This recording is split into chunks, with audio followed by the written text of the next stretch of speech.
All right. Moving on, we'll go to our consent items. We've got a couple meetings worth of minutes and some use of facilities requests. Is there any objection to any of these? Seeing none, is it all right to move this on to? Oh, Ms. Parker. Sorry. I just wanted to take this opportunity for us to maybe have a larger discussion about our facilities. Okay.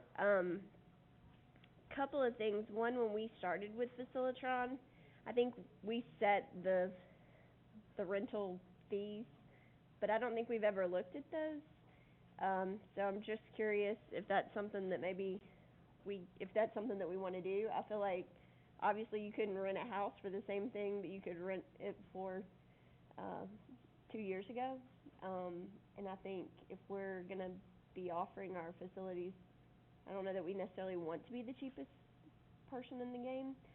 The other thing is I know we've got some churches that seem to have long-term leases with us, and I just really kind of want to get out of that business. I was at Central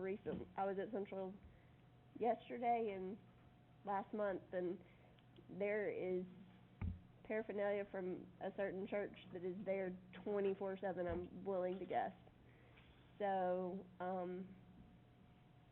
you know, I just want to make sure that we're keeping our stuff separate from their stuff. Okay. Other discussion? Mr. Lindsay. Mr. Gaines, maybe you can answer this. Fees that are collected for the rental of facilities, do they remain at the school itself that collects those fees?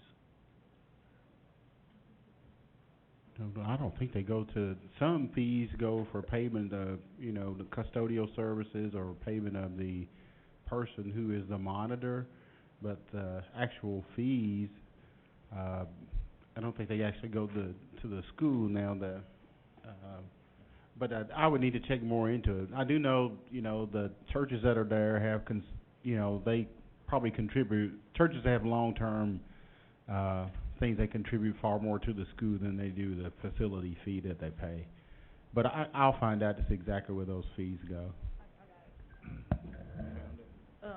So the schools use a company called Facilitron. They actually, I think, through the website, are the ones who manage the month-to-month renting, and that's the portal, from what I understand, is what third parties are using. Maintenance and operations actually manages that every month, and we receive a check for the amount of rental fees that have been paid, and that's actually on the budget under 44120 rentals line. We usually budget that line at last year we budgeted $136,800. Currently we're sitting at $111. Of course, we probably lost some revenue this year anyway due to people not being able to hold events. But yes, every month we receive a check. It usually runs a month behind, and there is custodial fees that when we receive that check, we also receive stipend forms to pay people who are either cleaning the buildings or making sure the buildings are closed, and all of that stuff that comes out of those payments. And I think Facilitron probably keeps a percentage as their fee for managing it. We receive the remainder, and we run stipends out of payroll for people who work these events. That was my concern. Is obviously use of buildings is going to, over time, require us to put inputs back into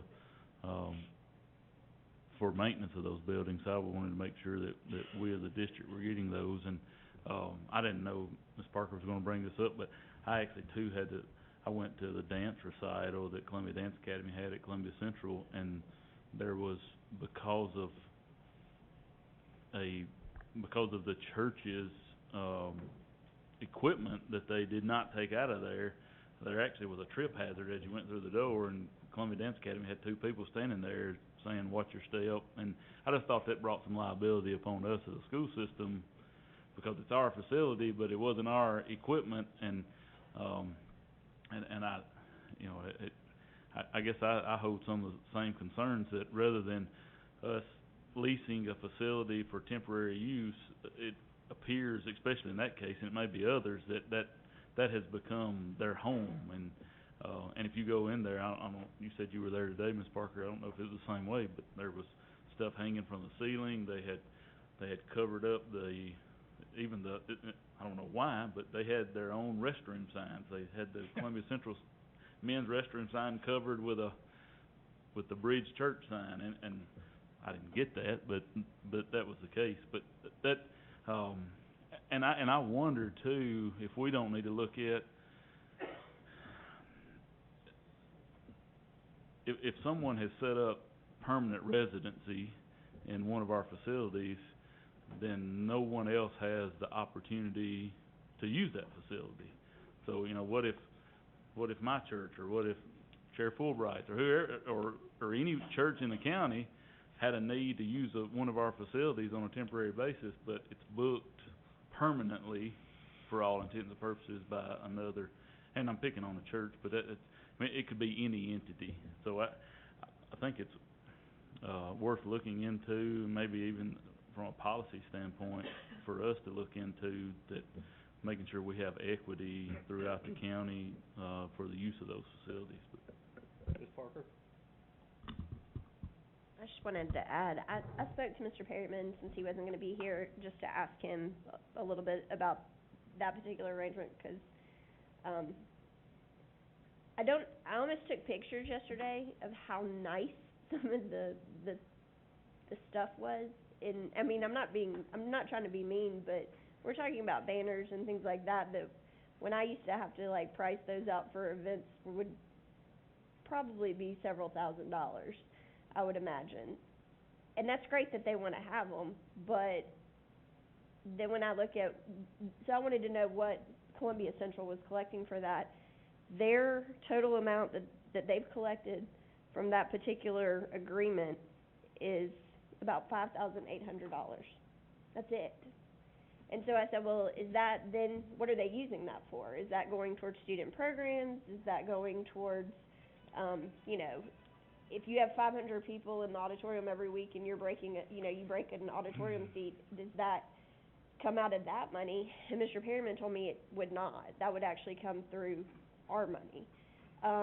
But what they're using it for is like toner, copier agreements. I mean, I really think that this is a good time for us to like talk to principals and see, have some type of discussion about what this money goes towards, because I assume that we pay for copiers and toner, and if we're not budgeting that properly, then we need to know that, and I don't think we need to be relying upon a church to fill that need for us. And then I do feel like there are things that are affixed to the property at Central that I don't know who gave them permission to put them up. Signs that hang from the ceiling. And so that's, I don't know if that happened at central office. I don't know if that happened at the local school level. But at some point, if somebody wanted to get that fixed or something happens, that's going to come back to this board to get that fixed. And I don't think we have a very good understanding about what exactly is being done in all these schools and what these arrangements are doing to, what's really supposed to be serving our kids more so than anybody else. Okay, I guess we've got a couple options on this. Would this be something to put on July's work session? Would it be something to put, are we ready to make any kind of decisions at a board meeting? Kind of where do we want to go with this? Work session in July? I can't see what. Yeah, sorry about that. As you were talking about that, if I could just mention a little bit about the Bridge Church, because I'm familiar with that, and actually I'm meeting with the local pastor for down here in Columbia tomorrow, and probably several months ago I had talked with Mr. White to just encourage to get a meeting with their pastor to say, where are we, what do we need to do, and reassess things. We've grown, the church has grown. I go to that church, so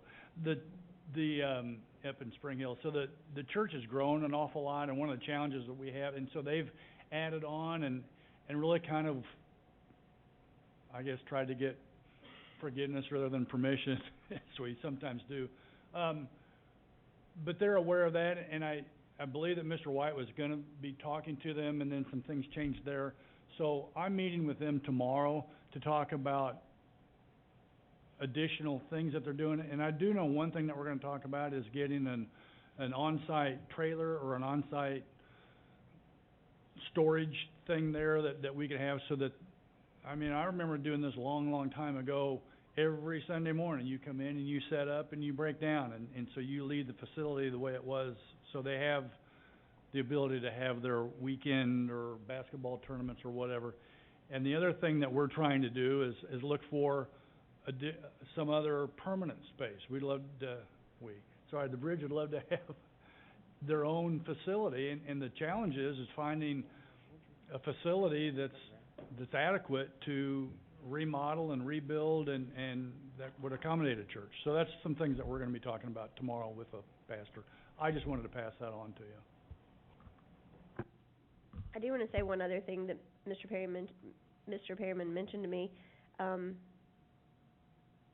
We may be the cheapest game in town for a lot of places. And, I mean, I understand wanting to provide a service, but I don't wanna do it and sacrifice what we have built as well. And that's why I mentioned that about the rent and whatnot, because we really have never looked at what our Facilitron rates are. But, Mr. Perryman mentioned to me that, I wanna say Spring Hill Middle School, that their auditorium gets used a ton, but it's actually being used by Williamson County entities, because Williamson County, one, is more expensive, and number two, they put a limit on how many times you can use it. So, that's another thing that could potentially address some of those concerns. I mean, I'm not trying to pick on a church or but I do know for programs there at Central, for them sometimes, you know, if they have a play on Saturday, they gotta break it down that night, 'cause they got church on Sunday. And I don't know that that's necessarily what those people wanna do either. So, you know, I just wanna make sure that we're serving our students and our faculty in a way that, you know, helps their programs. And I really wanna see that money go back into those programs and to those students, more so than, you know, the choices that may have been made so far. So you're gonna include it on July's work session, and then we'll just gather all the information between now and then, or ask the central office to? Kinda, where do we go? I mean, 'cause I think it's always good to look at this. I think we have to look at it on a regular basis. And I don't remember ever really looking at it. Okay, work session in July then? I believe there is. Well, I've got a stack of them right here.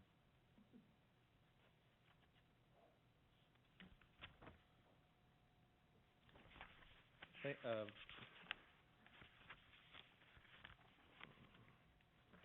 don't know that any of these are long-term.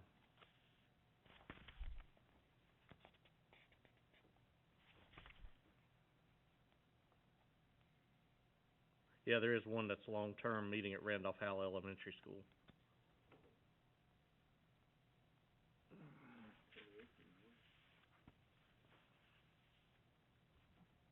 Do what?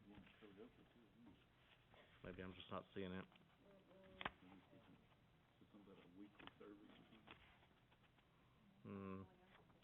Okay, I don't have that one in front of me.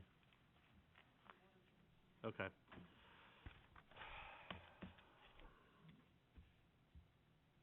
So where do we go?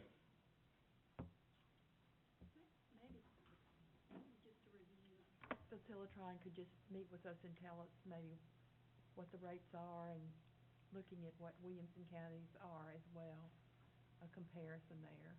I don't really know the answer, but, I do want the community to be able to use the facilities, but certainly, Yeah. Yeah, right, at a fair price. Go ahead.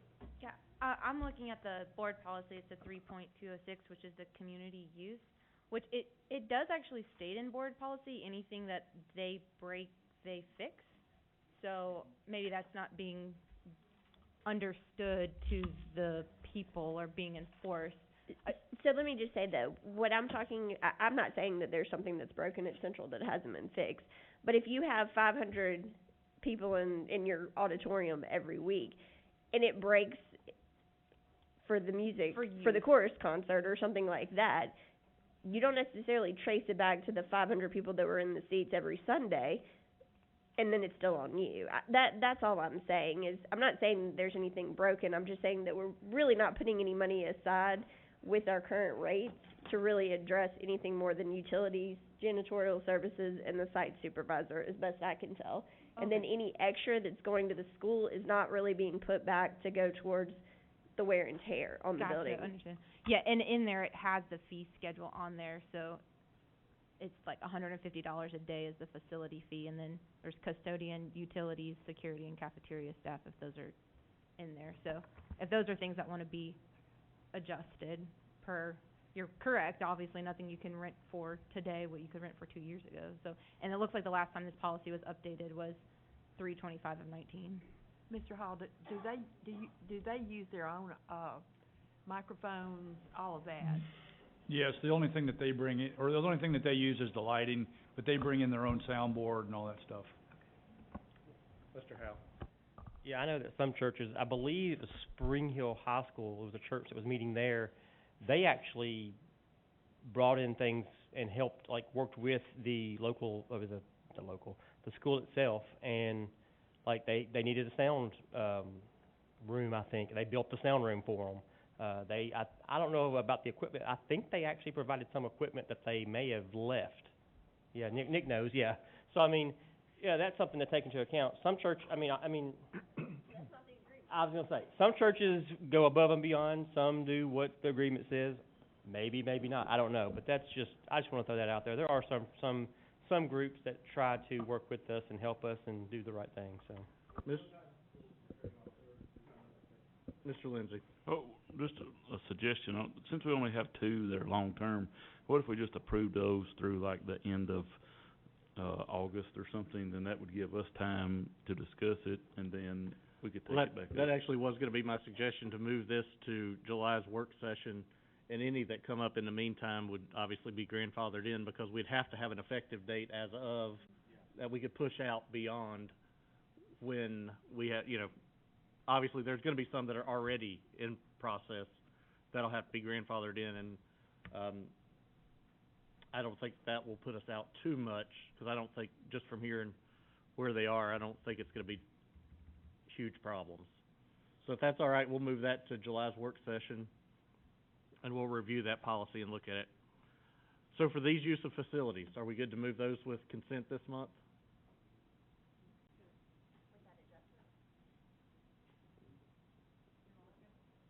Wait. But you've already signed off all those The, things you've signed already.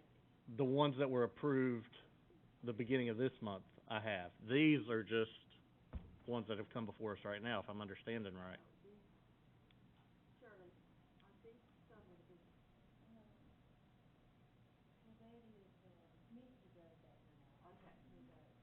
Well, I'm looking at, what I signed has a date of May 21st on it, so that's what I just signed. Nothing else has been approved beyond that, to my knowledge.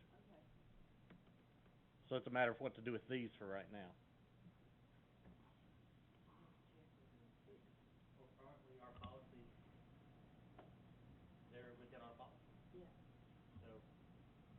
I mean, I don't have a problem with,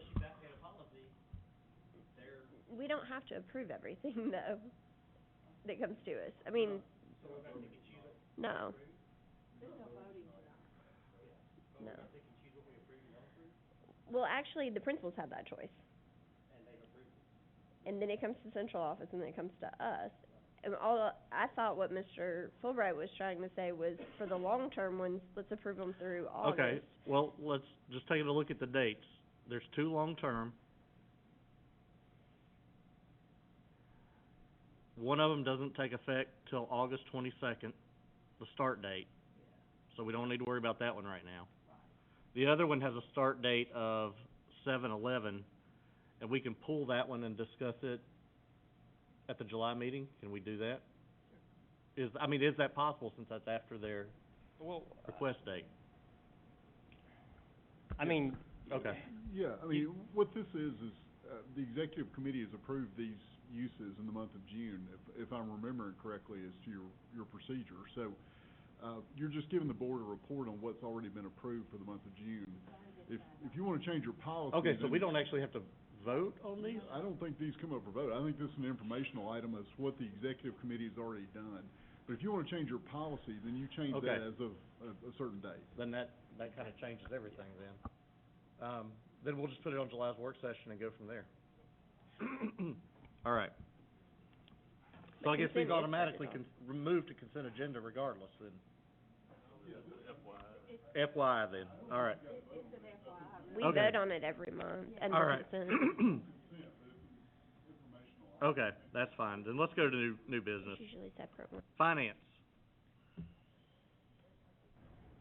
We have, just regular budget amendments based on, insurance recovery, gov deals and stuff, but we did have 4 summer funding, grants that were given, through E-Plan.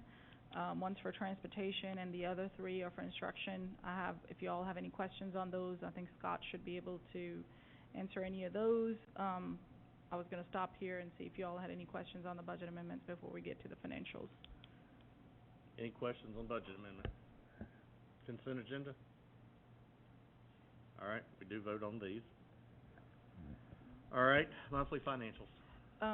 This is actually the month that we do not receive any BEP funding, so the month of May, our revenues did not look that great. We only received $2.7 million in, revenue compared to last month where we were at about $8 million in revenues. So this month, the deficit is pretty big, as far as the month to date goes. BEP skips a month, and then of course we'll get BEP in June, and I think it's gonna skip a month in July, and then we'll it'll pick back up in August.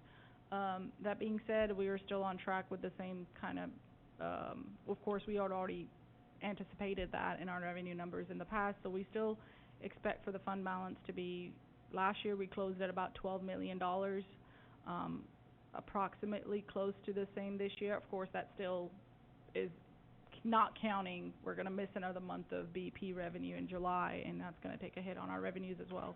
And then, let's see, sales tax was at $2.1 million this month for the Board of Education. I'm open to any questions. Mr. Lindsay? No question, just wanna point out from that sales tax, from a sales tax standpoint, that $2.1 million, roughly a $600,000 increase over last year, so, sales tax doing good, so. Yep. Any other questions or comments regarding the monthly financials? All right, I we'll was move on. just gonna, real quick say, Oh, yeah. we are coming back on the 28th for the cleanup amendments, and then depending on whatever happens tonight at the Budget Committee meeting, I'm not sure if we'll call a special session in between then and now, or if we'll just have to present, depending on where everything goes tonight, I guess. That's something to I just thought about that, or we would have a budget discussion and budget cleanup on the 28th. Okay. The county is set to meet for a special call meeting for budget and full commission on the 29th to just close the books and possibly approve a budget, so. And they are, the Budget Committee's meeting tonight. Right I'm now. correct, working to vote on the budget that we proposed. Correct. We also have a cost-benefit analysis for printing. Something that we noticed over the last couple of years of doing budget with the schools is more and more principals were asking for the central office to pick up their printer and copier leases as part of their district funding that they proposed.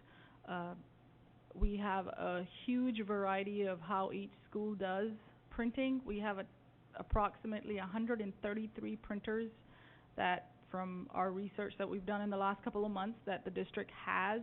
We have schools that have 1 printer, and we have schools that have 28 printers at one location.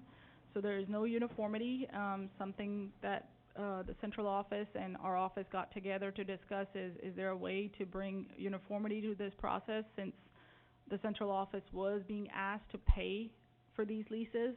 And today we have that proposal on the agenda. Our plan was not to present this proposal till July, but we received notification from a lot of principals that they need to sign their contracts before June 30th if they are going to be moving with the current proposal, or if we're going to move to a uniform printing proposal on a district level. That being said, I have the I have some numbers and stuff to go over later, but we do have BBE, who's the company that we have, sourced, all of this out to.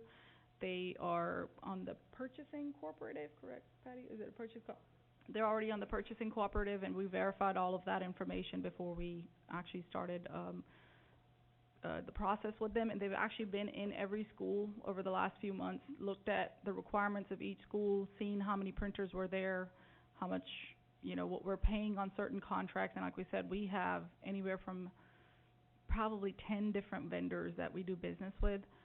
Another big reason to do this is, GASB has come out with a new statement, and it's GASB statement number 87, which is going to require every lease to be processed like debt.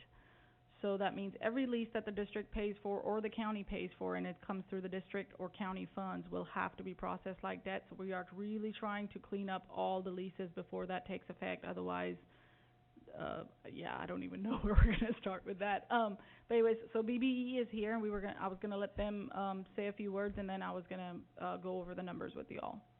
Okay. Come on up, please.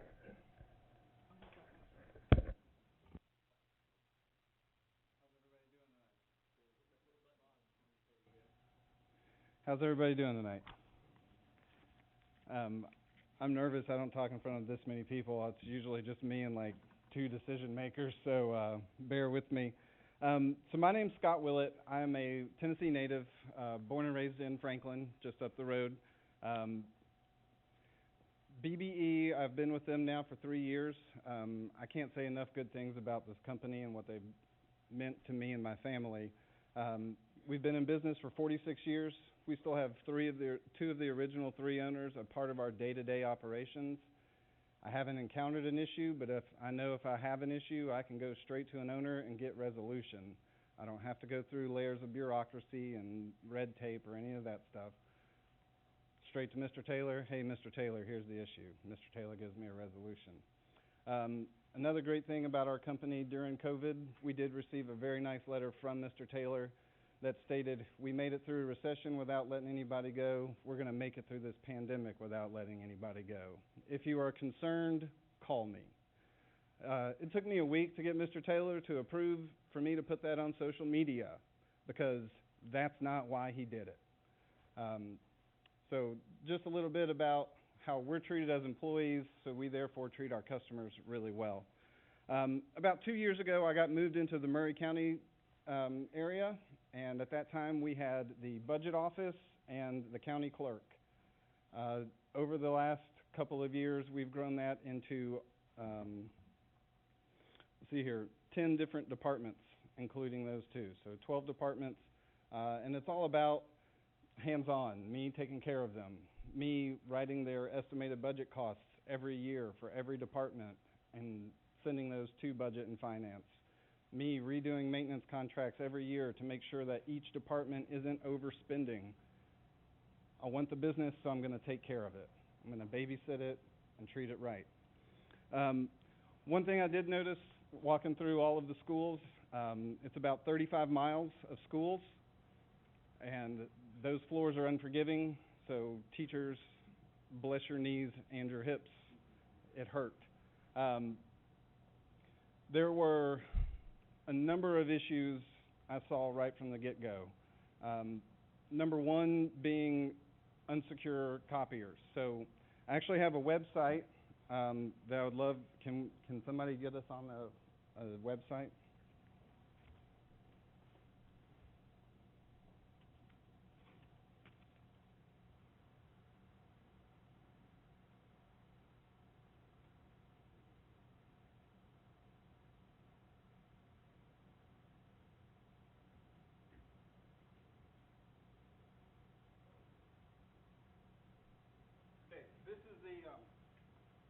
Weird, I gotta run over here. This is the National Vulnerability Database. If you go to the search there, on the left-hand side there, Shipra, and Vulnerability CVE, and go to keyword search. So we'll just throw out one of the current vendors, Xerox. This database keeps track of any type of hacking vulnerability, cyber vulnerability. And then hit search. There are 189 matching records. That's a vulnerability. That's a FERPA violation waiting to happen. If you click the back arrow on the top there, let's type in Canon.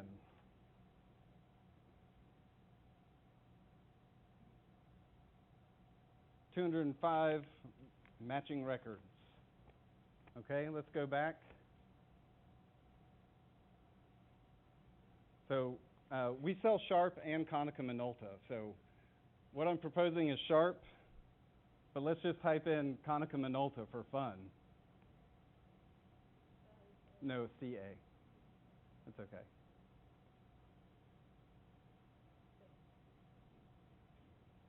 Oh, 3. Not too bad. And then if you hit back, let's type in Sharp and see what happens. Oh, I'm sorry, Sharp MX. Those are some of our display boards that are available. But Sharp, all of our copiers and printers start with MX, and there are 0 matching records. Sharp is secure, and at the risk of identity theft and people stealing your kid's identity, it's a worthy investment just for that. So yes, I sell copiers, but security comes with it at no additional cost. Couple of other things that we've added in on top of the copiers is actually some additional software that allows for print control. So let's imagine somebody rents your building out on the weekends for some activity, and they're burning up your copiers. Well, with this new software implemented, you can actually give them an ID card so that they could scan in to the copier, just like your teachers will be doing, and you can give them a print limit, or you can back charge them for prints that they use. Now, we're only going to charge you, .006 for a black and white copy. You could charge them a whole penny, and you can make some more money off of them. So, just a couple of things about us and what we do and what we hope to do for you guys. Any questions? Just make sure I'm reading this right. According to the infograph, over a 10-year period, the difference between the purchase and lease is only $16,000? Correct. And that's why I was going to say Doug, Mr. Hickman, Tommy, they've all gone over all these numbers, and they do propose the lease versus the purchase, because with the purchase, the equipment is guaranteed for 5 years, but after every 5 years, there's a possibility that we would have to either replace some of those. We may not have to replace all of them, but since the cost difference between the lease and the purchase is so small, they do propose, and Mr. Hickman's letter is attached of him supporting this as part of the agenda item as well, is Doug and him and Tommy, everybody's proposing to go with the lease. That way BBE can just come in, take out a machine if there's any issues at any of the schools, and go ahead and just fix it, rather than us owning the machines and then we have that liability. The cost, though, for this, the first year lease for 21-22 is going to be it's $400,000 for the whole district. Now, this is not in the budget at the moment, but this is stuff that we were budgeting. Some schools were being budgeted within the school's budgets, and that there was other schools that were paying for these items from school funds or internal school funds. So this will, one, bring uniformity to the whole district. It'll be one lease for the whole district, including every location that is under our budget. It will also be secure, so IT likes it with that perspective of security. There's not going to be multiple vendors in and out of the schools and hooking up to our servers and lines and stuff. And then, like I said, GASB has come out with a new law, so we're trying to minimize the number of leases we have versus having, like I said, we have locations with one printer. Out of all the locations, there's only one location in Maury County that actually owns their machine. Everybody in Maury County right now is leasing a machine. So the current cost is, for over 10 years of the current leases, you can see is $3.5 million versus over 10 years the lease with BBE is gonna be 2.8. And that actually does not include the amount that we are paying per copy. Those are actually, and I can scroll down, but the presentation's actually attached to your agendas as well. The cost per copy is cheaper, the service is great, and like Scott said, that they are always on site to help. And then, of course, over the years, we're gonna save money, but bringing uniformity to the district now, this has to be a voting item, and the next voting meeting is not till January, July. July. And so whatever, if y'all want to discuss it tonight, or want to discuss it more on the 28th, we would like to bring it back again on the 28th to be voted on with the budget amendments, just because principals need guidance before they can sign their contracts. And I'm open to any questions that you all may have. I tried to cover as much as I could. I did have, you said that the 400,000 for the first year was not included in next year's budget. Correct. It was not included. How much of that do you think could be pulled out of various other places within the budget that we're going to go ahead and go towards leases? I think that there are currently none of the leases were budgeted for the schools. We pulled all those funds out of the schools' budgets just because this process had kind of started already at the time of the budget. And we had told, I think the principals were told, just because a lot of them were I think maybe like one school started it, and then another one heard, well, the district might pay for this, so they started asking. Okay. And I talked to Doug about this before the meeting, and he said they pulled all printer costs are already out of the school's budgets. We did not give any schools any lease money for printers. Okay. Shipra, you said that at this rate, we would be covering the lease, but we would not be, these figures do not reflect the copies, correct? That the copies are part of the lease agreements already. This is the cost that you would pay with the maintenance and everything for the whole year for every location of the school. So would there be a limit, like per? There would be limit per location. So what would happen, because I know sometimes there's different needs and demands on that. What would happen, say one school should substantially go over their limit? Would that then be on the individual schools, or would that be something we would be picking up? Scott?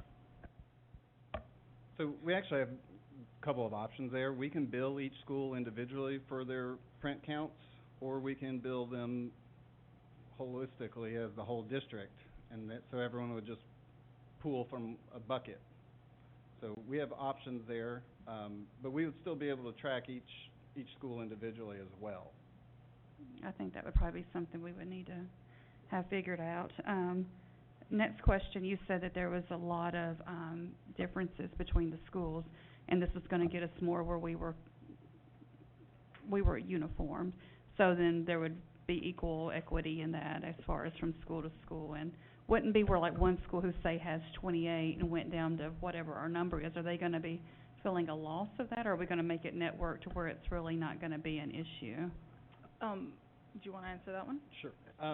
So they'll be networked in a manner in which they'll be convenient still for the teachers. The one school that did have the 28 schools, their world will be a little bit different, but there are 24 copiers in the classrooms. So that's a little different. And there's Xerox. So those are also a lot of vulnerability aspects and open windows to get into a network. So we do need to rein some of that in for security's sake. But with the paper cut software that's included in this, a teacher can send a print job from her classroom, and let's say she needs to go to the cafeteria. She can swing by the workroom closest to the cafeteria, scan her card, release those prints. Or she can send that same print job and go pick it up on the other end of the school by the gym at the closer convenient copier to the gym, for instance. So those print jobs are going to go and be able to be printed at any copier in the building.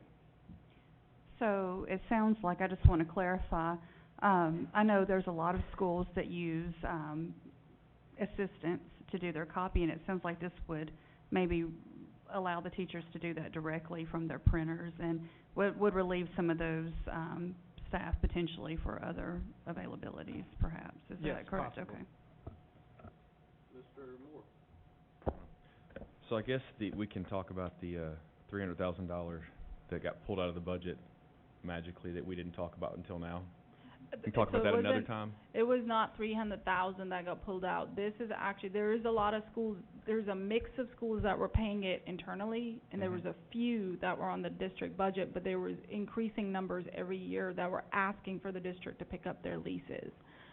Anywhere from like $1,000 a month, or like $1,000 or $2,000 in a year to like $6,000 in district funds for just leases. Okay. So this is actually, of course, more than what we would have had budgeted for district school, for the district, but, or for each school, but this is also, and something I missed to say earlier, $128,000 of it is to buy out contracts for all these schools right now. What that would mean is, a lot of these contracts, for them to come collect their machines, like one of them was gonna charge the district $12,700 to come collect their machine, and for $13,300, we can buy the machines and surplus them and sell them on gov deals. So there is a plan behind. The actual lease is $272,276 for this year. The total amount for $400,000 that I gave was including $128,000 to buy out the current old leases. Okay, then you're gonna have to explain some math to me, Okay. because I'm still trying to, somehow this school district has been paying for, based on what I'm seeing here, an average of close to $400,000, $374,000, I'm looking at the chart here. Am I misunderstanding that?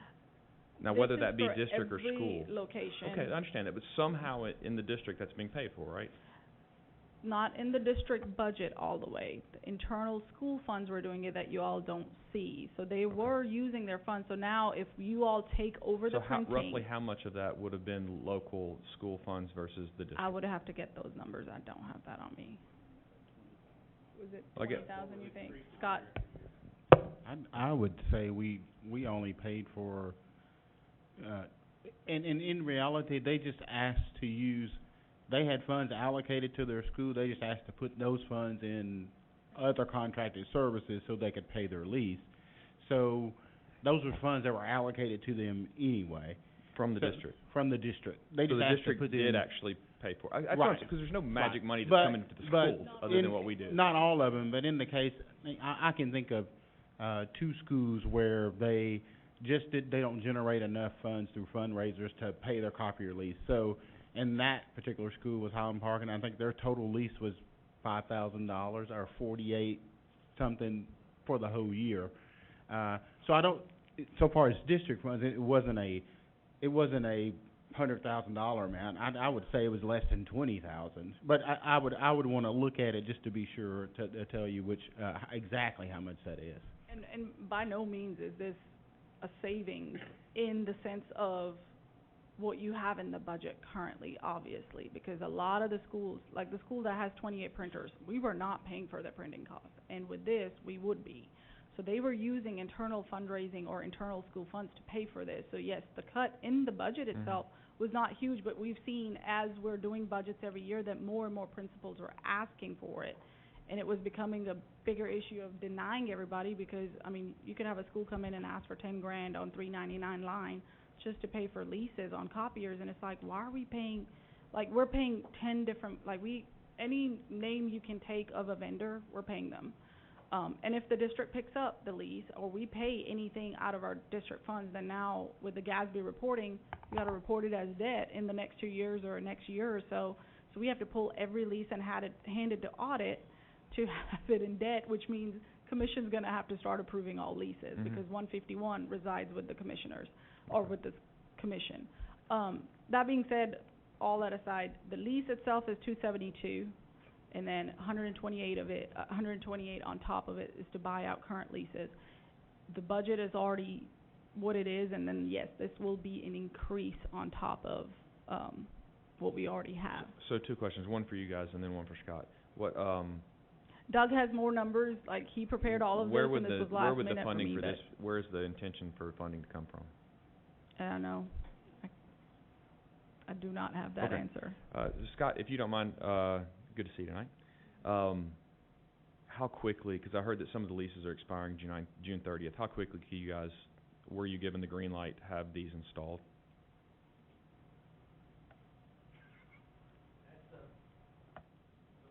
Okay, so then let me clarify my answer, or clarify my question for you then. I'm not expecting a fastest answer. I mean a realistic, what is the realistic answer? Typically, we turn around a copier in about a week. Okay. There is a shortage of chips Understood. worldwide. Sharp has told us that, you know, they're there stock through the end of middle of August. You know, so that's So a big what, factor right what's a realistic timeline? I'm just saying, I mean, because if we're talking about the fact that we're having to give a very quick answer, if we've already got leases that are needing to be renewed, I mean, we obviously can't have schools that don't have equipment from June 30th through October or August or even into July. So I'm just trying to, what's the solution there? That's not just a you question, that's kind of a us question. I mean, is that what, do we just sign with this, we let all of those expire at the end of June? Are we gonna keep some of them longer? What's the plan there on that?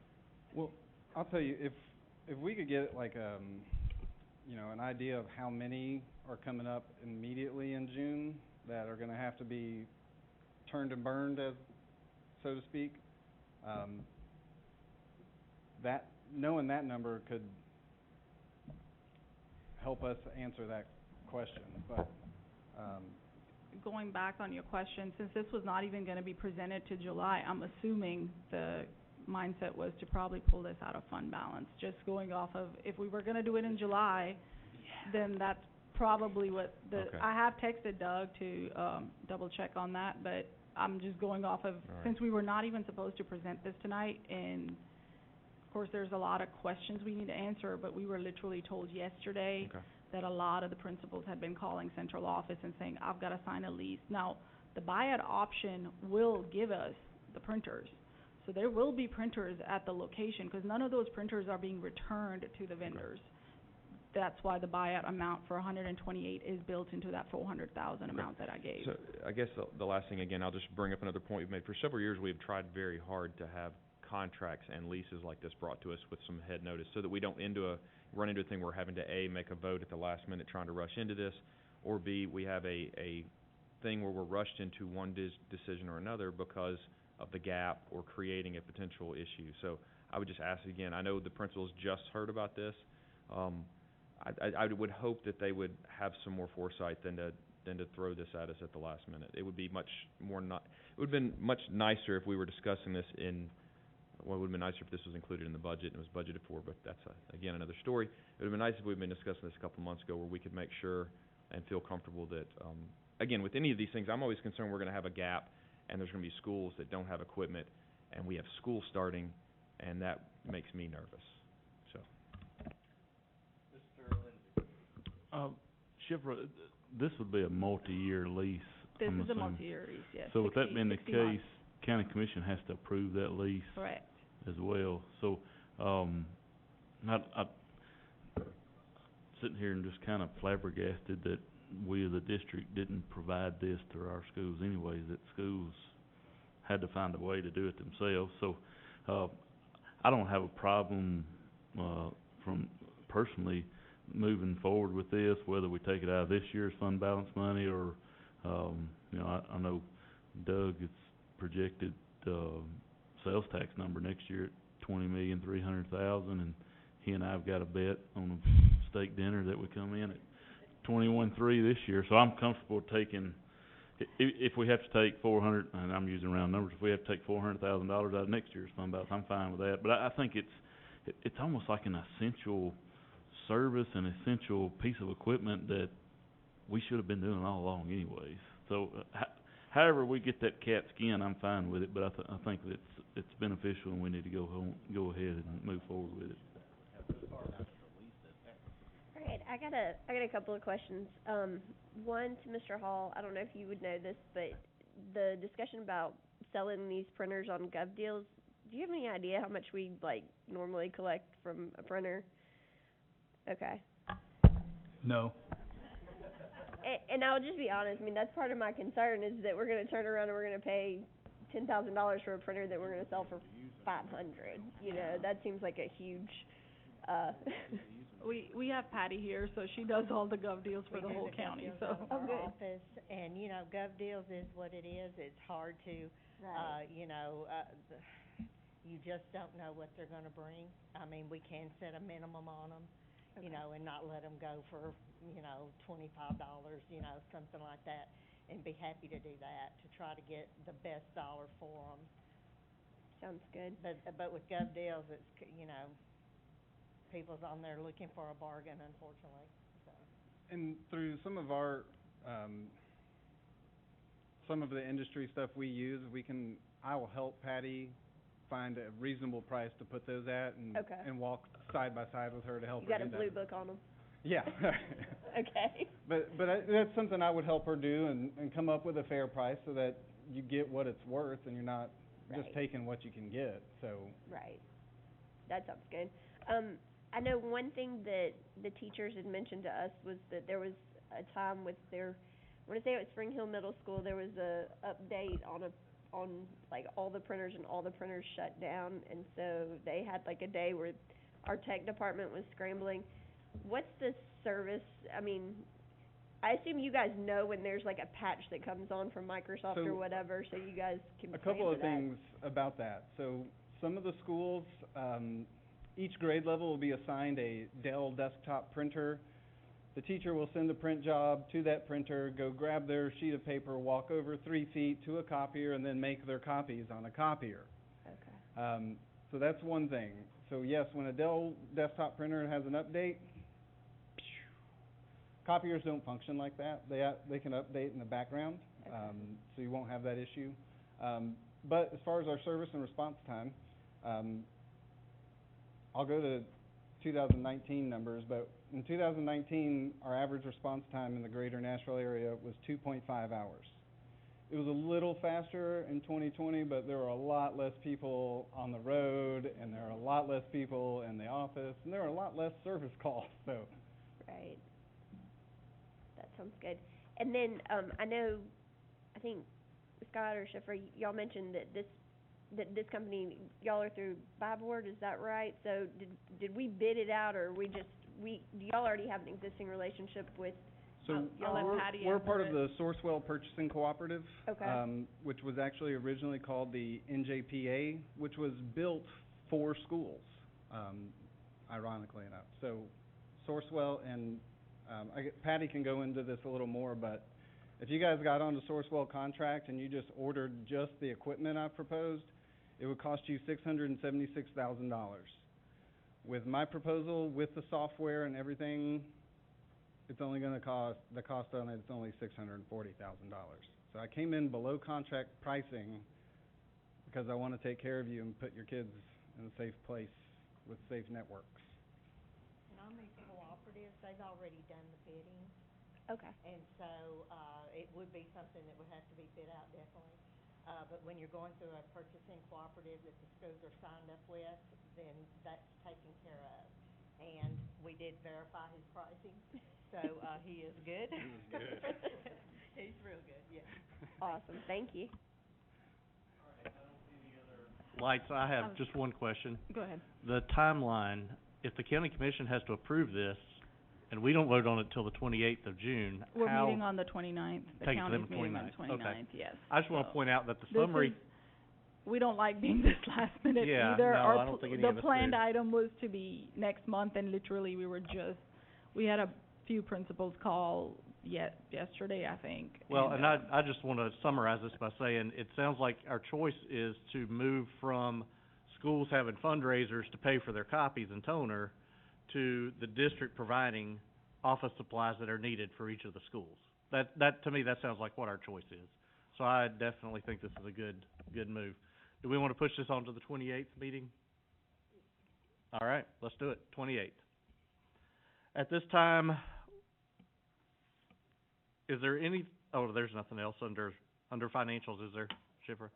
All right, at this time, I think I've had a request that we take, sidebar, I guess would be a way to put it, with Jake to discuss some issues that, just some questions that we have. So let's, I don't know, do we have to formally stand in recess or? All right, we're gonna go meet with our attorney for a couple minutes. We'll be back and pick up with instruction at that time.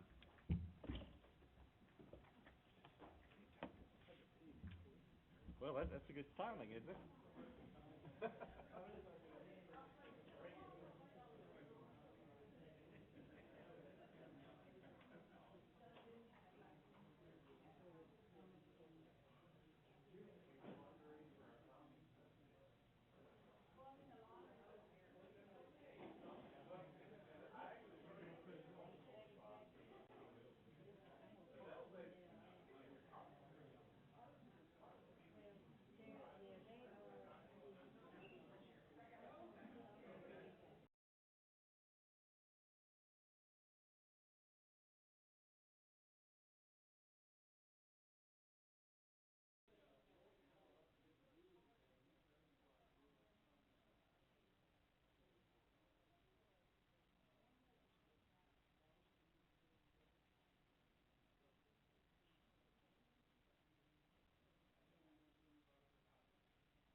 All right, we got everybody coming back.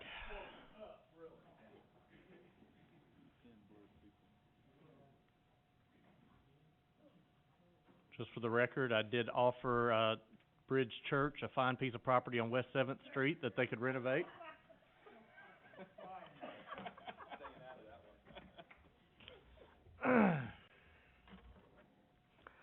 All right, we're moving on to instruction. Mr. Gaines. Good evening.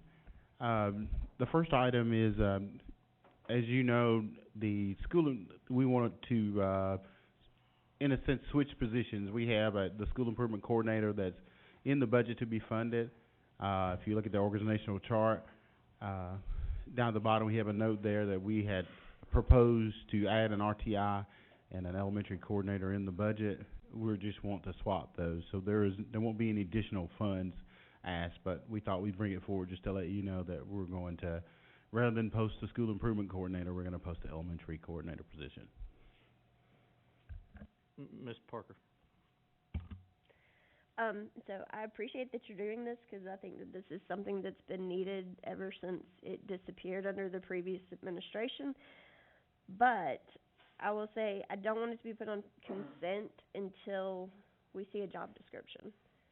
I think that's required per our policy. When we have a new position, we've got to know what this job is gonna be doing. And on top of it, if we're eliminating a coordinator position, I wanna know who's now taking on those duties. Because if, I assume that if we had that position for a lengthy period of time, those responsibilities didn't just go away, they got absorbed someplace else. I'd really like to know where that went. And we did not, if you notice, we did not ask that it went away. We just put it back under the, you know, we would bring it back to you and ask you to fund it again next year. We asked to fund that position, in the budget, and we cut it. We cut those two positions. So it's still there. We're gonna bring it back and ask to be funded. We'll just have to, for this year or for the future, we'll divide up those duties. But I will bring the, job description. I'll send that. Well, and I think that position was vacant from basically January 1st on. So, I mean, obviously those duties had to have been absorbed by someone or somebody in central office. Otherwise, there's a huge gap, I would assume, or we don't need that position. We, So, I mean, if you come back to me and you ask me to fund it, I'm going to say, you did without it for 6 months, why would you need it now? yeah. We did try to fill it. We did try to fill a position. The candidate we had, took some time to, come up with, they needed some, transcripts. That took almost a month to get that done, and eventually, we just, by the time it was, it was the end of the year, we just didn't go ahead and fill it, but we did try to interview and fill that position. I will say that also during the budget process, I feel like I asked about, like, the elementary school coordinator, and, I know we talked about it via email, and you said that wasn't funded. Again, I wanna advocate for what we need, and I feel like it's almost I'm just gonna be honest, I feel like it's kind of a sleight of hand when I'm asking you, can we get an elementary school coordinator? Oh, no, we can't do it, we've gotta have this org chart, and then the next board meeting we have, we're changing up the org chart. When we presented the budget, the elementary coordinator and the RTI coordinator were in the proposed org chart that was presented with the budget, and we had those two positions in the original budget that was asked to be trimmed, so we trimmed those positions out of the budget. We looked at that. The elementary coordinator would have those similar positions as the middle school coordinator and the high school coordinator. It would just be focused on the elementary, so I'll bring that job description back. It will be similar to the middle school and high school coordinator, via its focus more on elementary.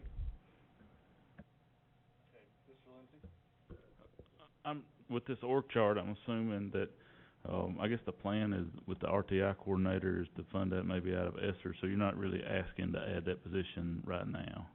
No, sir. Gotcha. And I'm not trying to play on words on what you said, but if we do this, then we have effectively eliminated that school improvement coordinator. If it's no longer funded, then we've eliminated that position. So if you wanted to bring that position back, from the way I understand policy, that would have to come back to this board because it is a new position at that point, and we would have to add it. I mean, I guess the way it's in the org chart, but it's just as in operations, they had some positions that weren't funded. They were in the org chart, but they weren't funded. Those positions are in our org chart. They just aren't funded. Those two positions are in our organizational chart. They're just they haven't been funded. Those positions haven't been funded. Take it. Yeah, I'll take that. I mean, it would be my understanding of the way, as we've been discussing this for several months, that if we're not funding it, it doesn't belong in the org chart. Now, that may be something you guys would like to put back in there, but if it's not funded, it's not budgeted, it's not part of the organization, therefore should not be in there at all. Now, at some point, if you guys want to bring us a funding source and a position that you want to add in, that would go for any position, not just these. At that point, it could be added into the org chart, because I think that's, again, it's not an intentional thing. I think that's kind of where things have gotten muddy for us as a board in the past, is a position sits there on the org chart for 3 years, it's not funded, or for whatever reason we don't have anything in there. But again, fundamentally, per policy, that's not an existing position if it's not funded. The current operations org chart, when it was passed, we had this conversation and said, do we remove it? And the statement was made, if you can find money to fund it, fund it. But we left it on it just at the direction of the board. So there are two positions on our side that were left on because the board that night said leave them on, and if you find money to fund them, you can hire them. Yes, sir, you did. It was I hated to throw you under the bus, but it was you. Well, then I will say that night, I don't know what I was doing, but I was wrong. Good evening, by the way. Thank you for showing up. Man, it only took 6 years for me to say that right up front. Then I guess for being consistency's sake, then it would need to come off of your org chart if it's not a funded position. I think that's kind of the direction we've been going with that. I think to make sure we're clear, because again, it gets very muddy on this side when I'm looking at something and understanding that something's not there, or even the new commentary on the RTI coordinator. It gets confusing when I pull up a org chart and we didn't fund it, it's not, but yet it's showing up.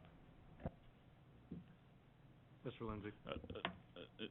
If you're okay with me asking this question, since we're looking at the org chart, I see Director of Pupil Services. Rumor has it, current Director of Pupil Services is retiring. Yes. So, rumor had that he's retiring soon. His effective date is his last day is June 30th. So, do we have a plan on what that replacement is? The position's posted now. Thank you. All right, if you could, it sounds like it brings a job description for this and a revised org chart. Would that be appropriate to ask for the next meeting? Okay, thank you. Can I ask, you would like ours revised as well, based off of the statement made? Okay. Thank you. All right, next item, Mr. Gaines.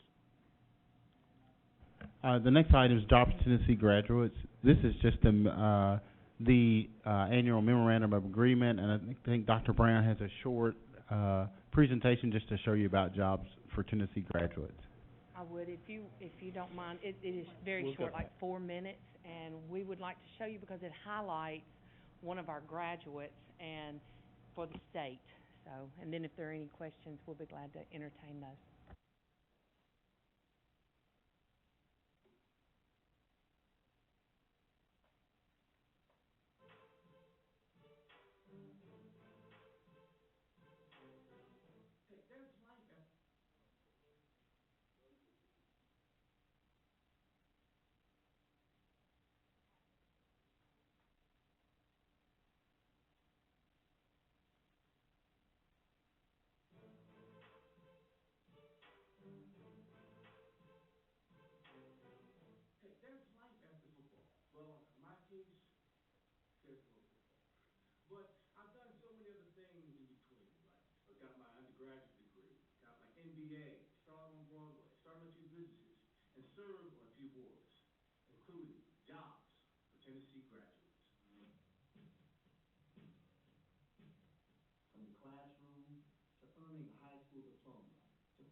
Hey everybody, Governor Bill Lee here. I'd like to take a minute to talk to you about jobs for Tennessee graduates and their important mission for our state of Tennessee. We know that the COVID-19 pandemic has posed many challenges to education in our state. It's critical that we make every effort to support Tennessee students. Now more than ever, students who have barriers to graduation need to have opportunities to succeed. And organizations like JTG are giving them the essential skills to reach their potential. Now's the time to invest in this generation to ensure that all young Tennesseans have the chance to have a prosperous career and a bright future. This is the kind of program that employers love. We have 19,000 employers around the country that hire these young people because they're better prepared, they're more engaged, they're customer service focused. We also have evidence that says that the roughly $1,200 investment that it takes to make JAG work for students in Tennessee will get repaid in 14 months in taxes alone. Doesn't count any reliance on social programs. So how does JTG work? JTG employs specialists, teachers, and high schools to deliver the Job for America's Graduates, JAG model. The JAG model emphasizes the 37 employability competencies, skills such as resume writing, job interview skills, dress etiquette,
It was something that I wasn't, I didn't know about. My family was learning about it because none of them had went to college. And so JTG really gave me kind of that launching pad, to move forward. And JTG can be a launching pad for so many more students. I couldn't even growing up, but I turned out okay. Just imagine having a plan after high school and the edge for your future. For more information, go to jobsfortmgrad.org. Donate, go to the website, scroll down, and click on the donate button. JTG. JTG. JTG. JTG.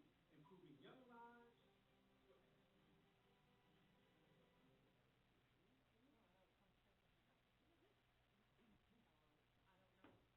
I don't know if you have any questions, but I'll try to help answer some of them. And Columbia Central High was highlighted. Right now, we do have JTG at Central High School and Mount Pleasant High School, and this allows us to help target those students who are at risk, maybe economically disadvantaged, helps them find jobs, and they track them after they graduate. So they get more than the 4 years worth of service from them. Okay. Thank you very much. It sounds like, Mr. Moore, hang on. Yep, you said they track that. Do they provide reports on that follow-up information? If we request them, they will give that to us. But I will tell you, of the 100 students who were served this past year, 2020-21, 100% of them graduated. So they will track them through. Of course, Mr. Frierson, he was a 2017 graduate. They're still talking with him. They graduated, but they're not necessarily employed. That will, we just graduated too. Okay. So, yeah, they'll track that, and we can get all of that information just for asking. That's all we have to do. Okay. I mean, I would like to see it. I mean, as with anything we do, I'd like to just make sure we're getting a return on this. I mean, because I'm looking at it, and it's potentially a 3-year agreement. And you said 100 students. So how is that split up? I guess I was confused reading. It says a minimum of. Okay, so it said a minimum of 35 to 45, but they're actually serving a little more than that. Well, they actually, Columbia Central had 49 and Mount Pleasant had 47. Okay. So it's right at 100. So. Okay. That's better than we this. can get that information for you. Also, is there a reason why we're not doing it at the other high schools? Money. What do you mean by that? I mean, it would be another, is that an option we for? only pay about 17% currently of that teacher's fee, and JTG picks up the remainder of that through foundational scholarships and government-type programs. So therefore, for instance, Bill Lee speaking, they can only provide so much, and it's never a set amount. So we can inquire as to getting the grant to provide those teachers at other schools. Usually it's based on your free and reduced lunch numbers. You want enough to be able to feed the program. Actually, during our meeting, we did request that we start looking at one for Northfield Academy, because those are all at-risk students. So. Okay, should we move this to consent? We'll bring it back each year. Okay, So. we'll move this on to consent then. Let's go back. We apparently skipped over items to be considered for fee waiver. Oh, you asked us to bring that back, and we do have one of the principals here. You asked more information on the parking fees. That was one thing you asked about. We sent that out and talked with some of the principals. The fees are not used for parking maintenance. They do buy the decals. They really, in most schools, they use it for fundraisers to buy items for the schools to give back to the students, and they do buy cones and things for special events, but mostly that's what that fee is for. How much is that fee? It's $20. Okay. And that's per year? Yes, sir. Yes, sir.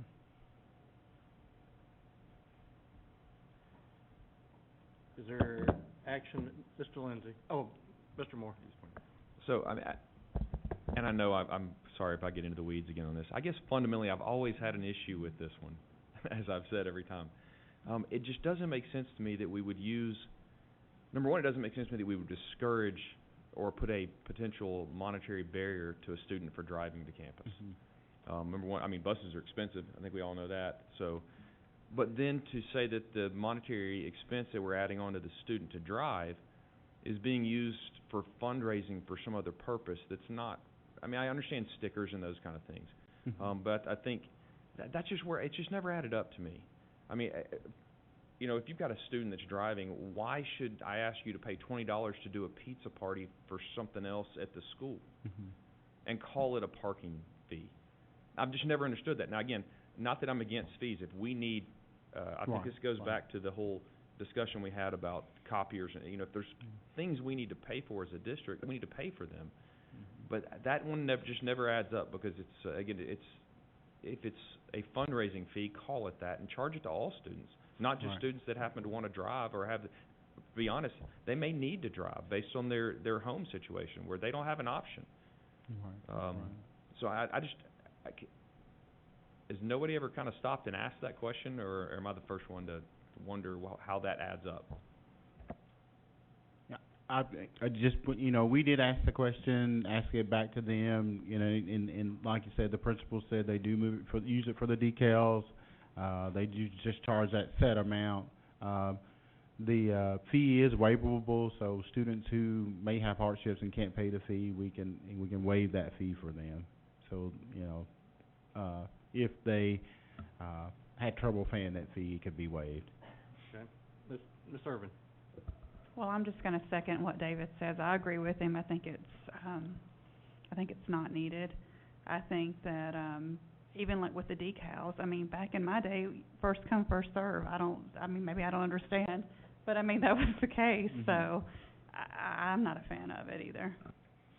I mean, I would think schools still would have to incur some cost to do the decals and do those things, but we could go back to the school or take it off as a fee to be waived or not ask for it to be a fee.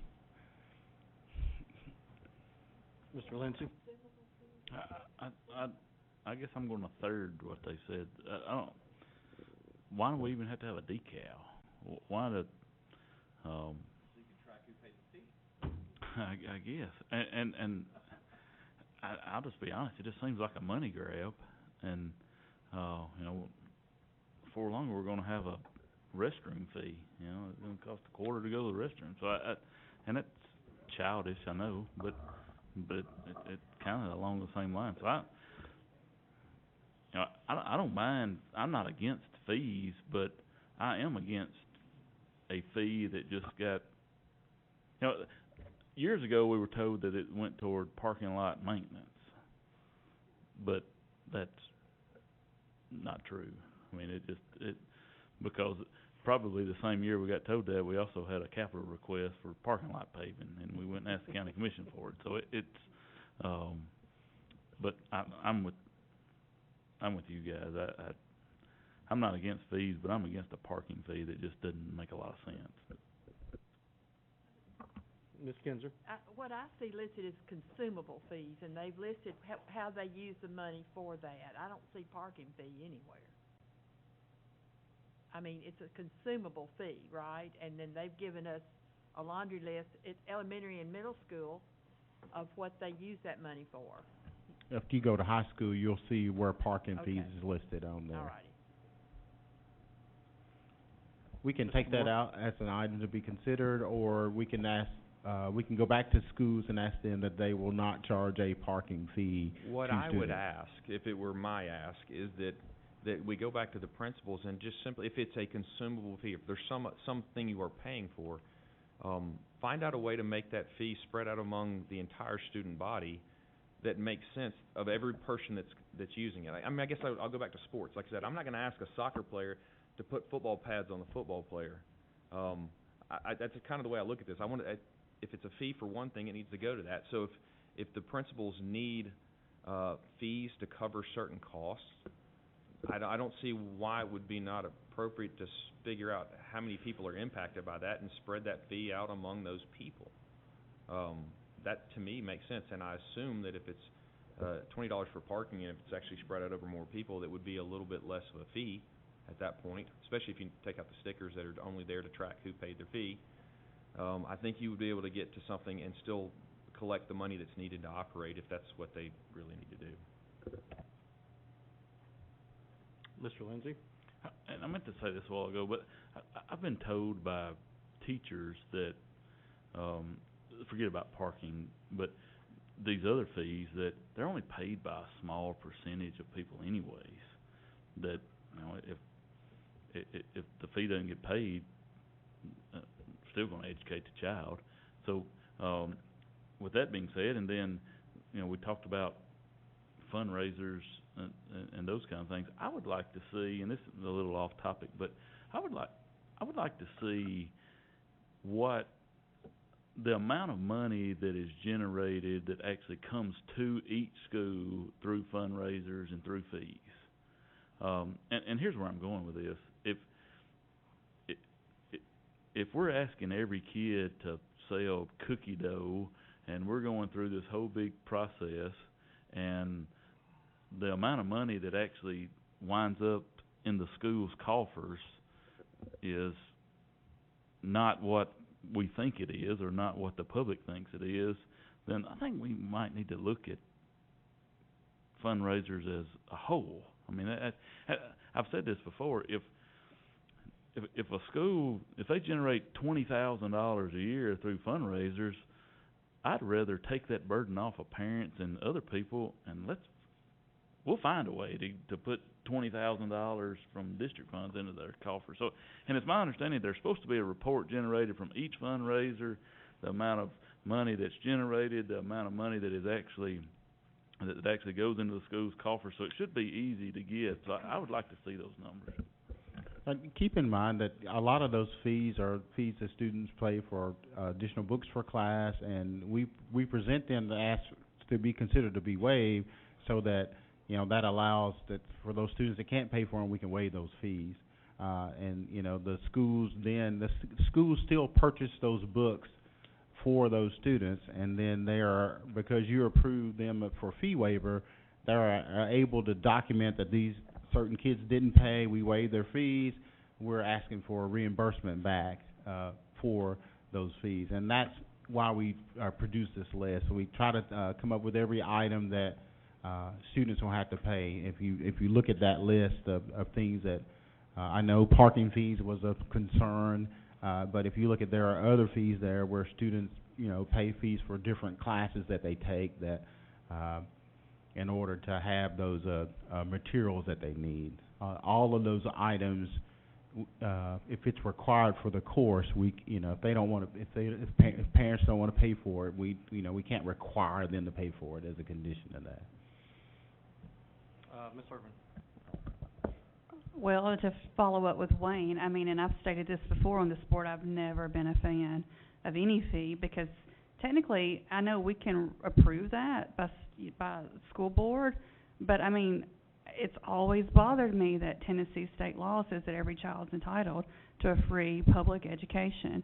And I know, like I say, we can make, you know, exceptions to that, and we can then go around it, but, you know, I know we base it upon socioeconomic things, but sometimes not all parents are as invested. I mean, they can be a millionaire and still a kid has a hard time getting money.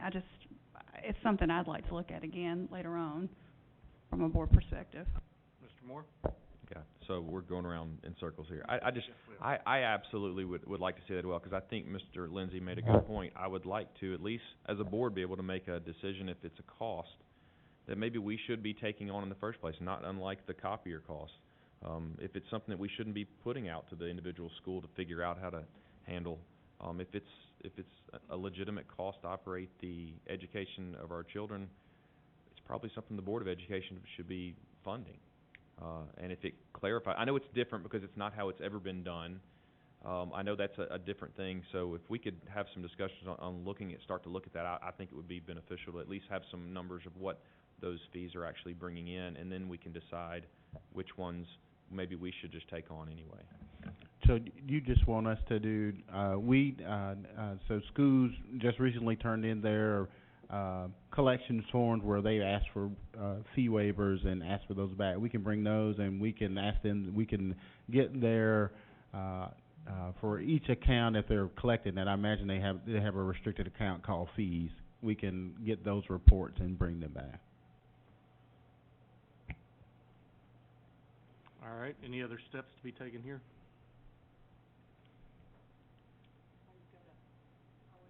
That's what I'm asking, which way are we going with this?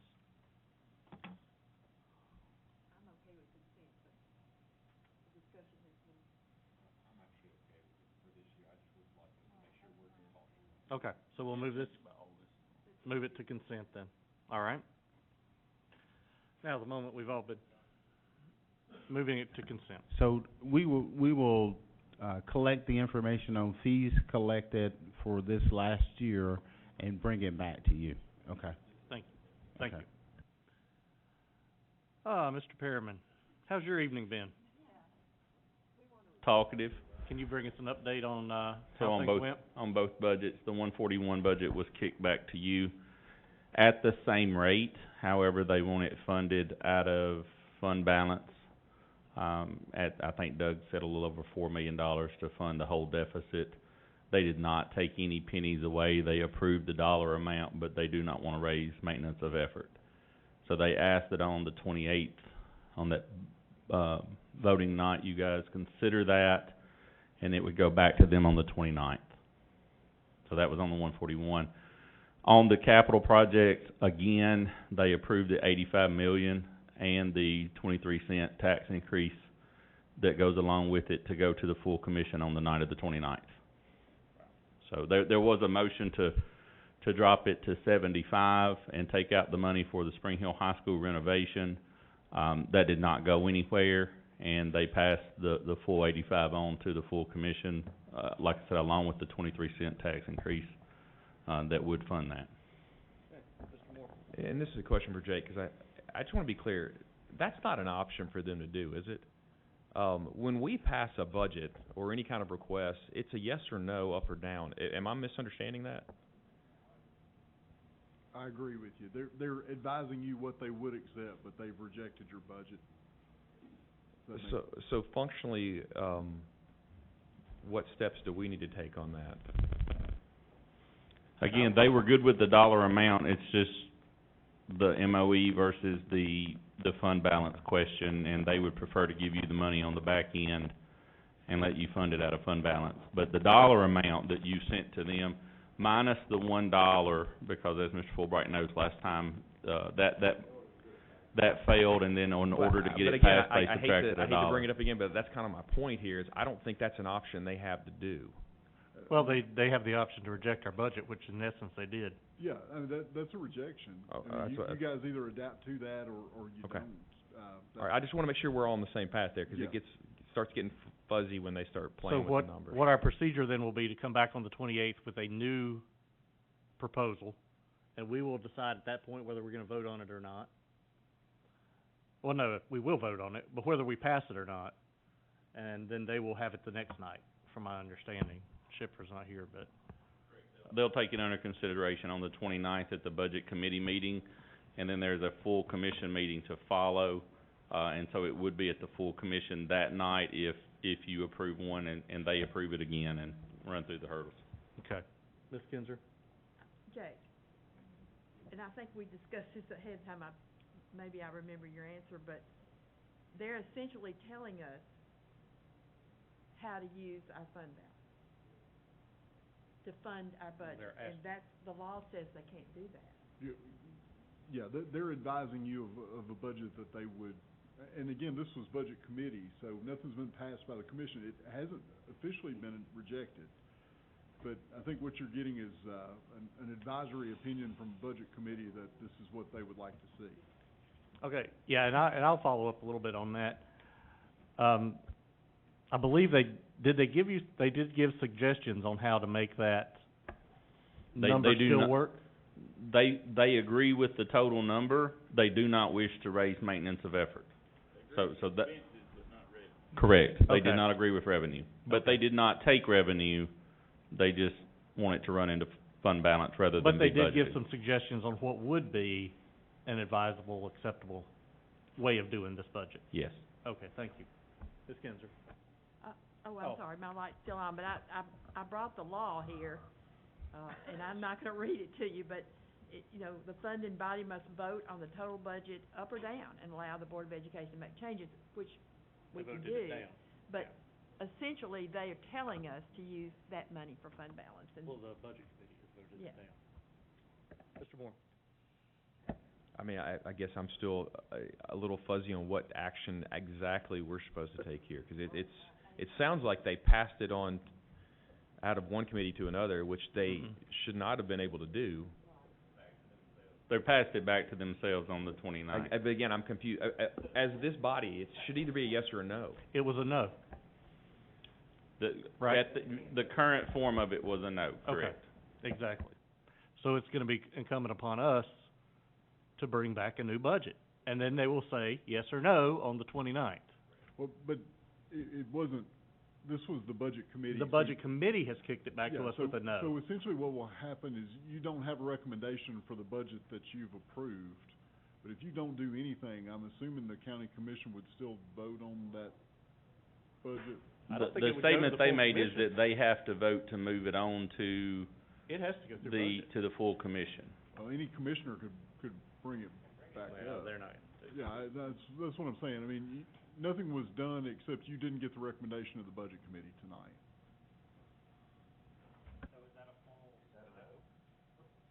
It was a no from the budget committee. I mean, I guess we could just dig our heels in and say, no, we're gonna go right back with what we presented. I think that would be a little bit reckless, but, I mean, I think they've offered us a solution to say, here's how we can work on something that we all agree on. I don't know why we would buck against that if they're not cutting the expenditure number. Mr. Howe? But the way I understood it is, we have presented to them a budget, and they have recommended to not, it still has to go to them to kick it back to us. They can't vote to kick it back. They're not the that committee is not the funding body. They're a member, I mean, they're members of the funding body, but technically, we presented a budget, and until the commission sends it back to us, how many budgets do we send? The budget committee to They the have full- already sent it back once. I mean, this committee, we readjusted a budget because they voted it down last At budget. month, at budget committee. It never went to full commission, so. So maybe we're already out of proper procedure. No, And the budget committee, if it doesn't pass through the committee, it's not gonna be on their agenda. We're not gonna have a budget for them to vote on. Any commissioner could ask that it be put back on at the meeting, but, you know, until you get a favorable recommendation from the budget committee, it doesn't make the agenda. No, it won't make it to the full commission to be voted on the 29th. You don't have to do If we take no anything, action. But I guess they're giving you, they're advising you of what they would accept. You've done what the law requires of you. You've passed a budget.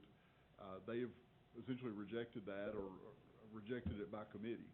So you don't have to do anything, but, I mean, it would seem to be advisable to at least discuss what they've brought to you. Mr. Lindsey? We might as well just get it out and start talking about what they want us to do. Basically, they've cut our sales tax number back to $16.8 million, or here's their idea, cut our sales tax number back to $16.8 million, just a revenue number.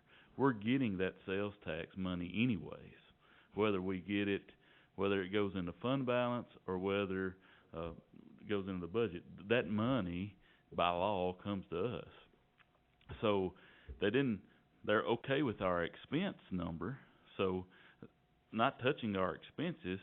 So basically, instead of that $3.5 million going into our budget, it's going into fund balance, and then we just fund $3.5 million of expenses out of our fund balance.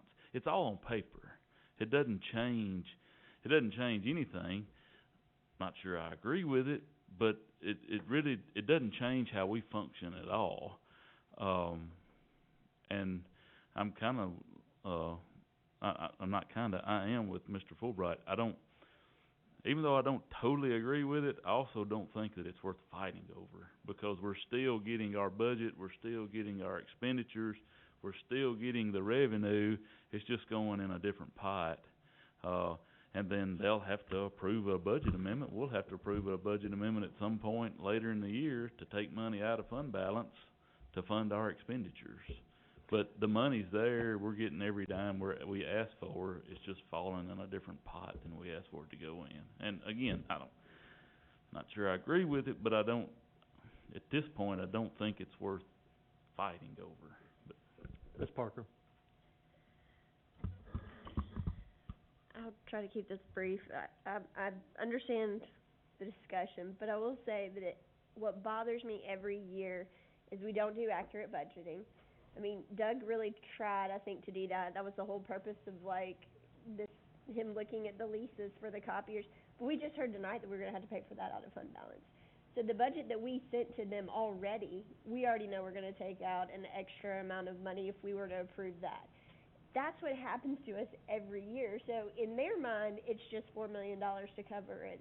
But we know it's never $4 million because we never get completely accurate numbers, because it's really hard, and I understand, it's really hard to budget to the penny on everything. And that's the part that concerns me. I think the commission may have had a history of doing that. Maybe that's why they needed to do the sales tax referendum themselves, because of some things that they had budgeted for a deficit, and I don't like budgeting a deficit. Fundamentally, I'm opposed to that. But I understand I don't know if it's worth the fight or not, but I don't really think it's theirs to tell us how to budget properly either. I think one thing that I've thought through this is the alternative. If we wanna leave the sales tax at what Doug recommended, then the county commission, in order to maintain maintenance of effort, which they've expressed an interest to do, would then reduce the pennies that come to the revenue side. And then we wouldn't get anything extra that went above that. So I think this gives us the money we need and the flexibility on their end to have the flexibility they need. And it's a win-win. I mean, it's the hand we've been dealt. I mean, the system's not perfect. We talked about that with BEP. We've talked about that with all sorts of different fundings. We've just gotta play the game that we've been dealt. And this is how best, I mean, they've said, we agree with this, and here's how we can make it happen. It's just a matter of us saying, okay, we'll work with you on it. Mr. Moore? All right. To clarify my point is, I wanna make sure we're doing this right. I get very uncomfortable when we start getting into some very muddy areas where they kind of say yes, but they kind of say no. For me, it would be much clearer if the budget committee or the county commission, if any of them are watching or listening right now, would simply just say, no, we're not approving this, work on it some more, and then maybe in their discussions they can give us some clear information. But the way I'm hearing that it happened is the budget committee actually passed something on. It wasn't? No. They voted to send it back to you. Okay. So, but I guess sending it back, it just seems, getting into that fuzzy area of sending it back, it just should be yes or no. Well, no. Correct me if I'm wrong, when they voted, because they voted, did they not, a yes or no vote? Yes. To approve it? They voted to send it back. The motion they made was to send the dollar amount back. Which is exactly the converse of not approving it tonight. Right. So it was voted down. Yes. And came right back to us. Yes. To refine it so that they can reach something that's palatable. Correct. Okay. Both. They have a budget meeting first and then the full commission. I thought it was going straight to the commission. No, it is not going straight to the commission. Mr. Lindsey? Just to piggyback off what Mr. Fulbright said, that the bottom line is that they wanna hold maintenance of effort. And there's two ways to do that. They can do it, we can do it by cutting our sales tax number, our sales tax revenue number, and we still get the money. The other way, the alternative, is not good. The alternative is they take $3.5 million worth of pennies, and then that causes us to find $3.5 million worth of cuts. And let's just be honest. the cuts we made as a board were ugly, but if we have to cut $3.5 million more, Scott's about to pass out right now, because those are really ugly. Those are really tough conversations. So, we gotta take the lesser of the two evils. Additionally, my understanding when I was going out, they voted to, on the 21st, send the recommendation for the tax increase to the full commission. Or the borrowing. Not necessarily the tax increase, but they would approve the borrowing, which in essence would... Just the capital. The capital. Okay. That goes on the 21st. Now, that one has passed through, and we don't have to do anything else with that one. Nothing else on that. All right, for clarity. We were And talking about two different budgets. just for clarity on the capital, they approved the $85 million borrowing to move on, along with the tax increase. Then they approved the total purchase of 12 school buses out of the 189, which is no borrowing. They did not take action, or they did not approve the maintenance money, the $4 million that we asked for ongoing maintenance, and they did not fund the $660 in athletics that we sent. So that's just the full capital of where they've done on that. Thank you. All right. Mr. Howe? Okay. Well, I'd say that's a partial win. All right, Mr. Pearman, I'll turn it over for zoning and facilities. The first two things there, the train report and the capital project report, those are just FYIs for you, as we always do. Nothing specific needs to be spoken about in those. 3.3.3, I'm gonna let Mr. Hall address. We recently received, about 3 weeks ago, photos from Mr. Ford out at Randolph Howell of some large cracks that appeared in the back of the building. And I'll let Mr. Hall address what they've found out about that and what we need to do.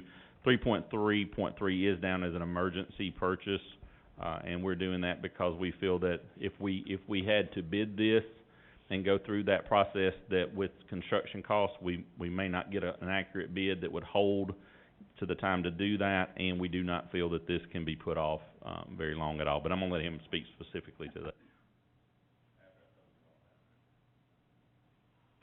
This is very similar to what we worked on 2 or 3 summers ago. I believe it was 2 summers ago, out at Cox and out at Howell. There were some structural issues in there, and like Mr. Perriman said, Mr. Ford had brought it to my attention a few weeks ago with some of the bricks that had just fallen out onto the ground. So we go back in, and you can see some of the pictures, I think, that were in there on my letter, showing some of the cracks. So it's really the same thing, same ugly walls that are showing up 2 or 3 years later. Not the same walls that we fixed, just in a different place of the building. So we're very familiar with what some of the needs are, and so we're asking for, like I said, in there, 100,000. I don't think that we're gonna, reach that area, but I'd rather have it there to do the work with and get the work done, rather than, and have to keep coming back for a little bit more, a little bit more, a little bit more. And we view this much like we did the septic at Hampshire last year. It's one of those things that as we start, it could be more than it is, than you see with your eyes, or it could be less, and we just wanna reach that. I'll just point out that Cox and Howell, were both buildings that were built by the commission in the late 90s, the early 2000s. They are on land that was phosphate mined, and both buildings have significant foundation issues, not to the point where they're falling in, but where we deal with things. And in the 17 years I was at Cox, we dealt with issues constantly with walls and with floors, and this is just kind of the continuation. We have lots of sinkholes and other things out there we deal with pretty regularly. Okay, is this good to go with consent? Okay, move it to consent. Number 4. 3.3.4, Mr. Hall, Mr. Pointer, and Mr. Spencer are all here. This was the Central Track item that we were asked, I guess in May, to look at. We've met a couple of times on site. We've met off-site with groups. Mr. Spencer's been involved in that. Mr. Bill Marbett, folks from Civil Site. We looked at 3 sites for the track. 2 One was specifically requested of us the first night that we discussed this, was the area between Central, Whitthorne, and Baker. We looked at that site. We looked at the site where the current practice football field is, up behind the baseball and the softball fields. And then we went out on a limb and looked at a third site in Murray County Park where the softball fields used to be. The first two sites really troubled us, even though they're on our property, with the amount of work that we saw was going to have to be done. How a track would actually fit onto those two sites. The site beside Baker has a concrete retention ditch that runs the entire length of the property. We do have prices on all three sites. I'll let Mr. Pointer, Mr. Hall speak to anything, Mr. Spencer as well. We did bring you the price of a full-service track. Someone asked me today, what is that? And that means that this is an 8-lane track that would be able to host any TSSAA competition at any level. It would be able to host a state event if it ever happened. So it would have a full facility that is there. Our recommendation is the site in Murray County Park. We have met with the folks at the park, both with Murray County Park and with the park board. And I'll turn it over, I guess, first to Chris. Do you want to speak first to it, or do you want Jamie to come up and speak?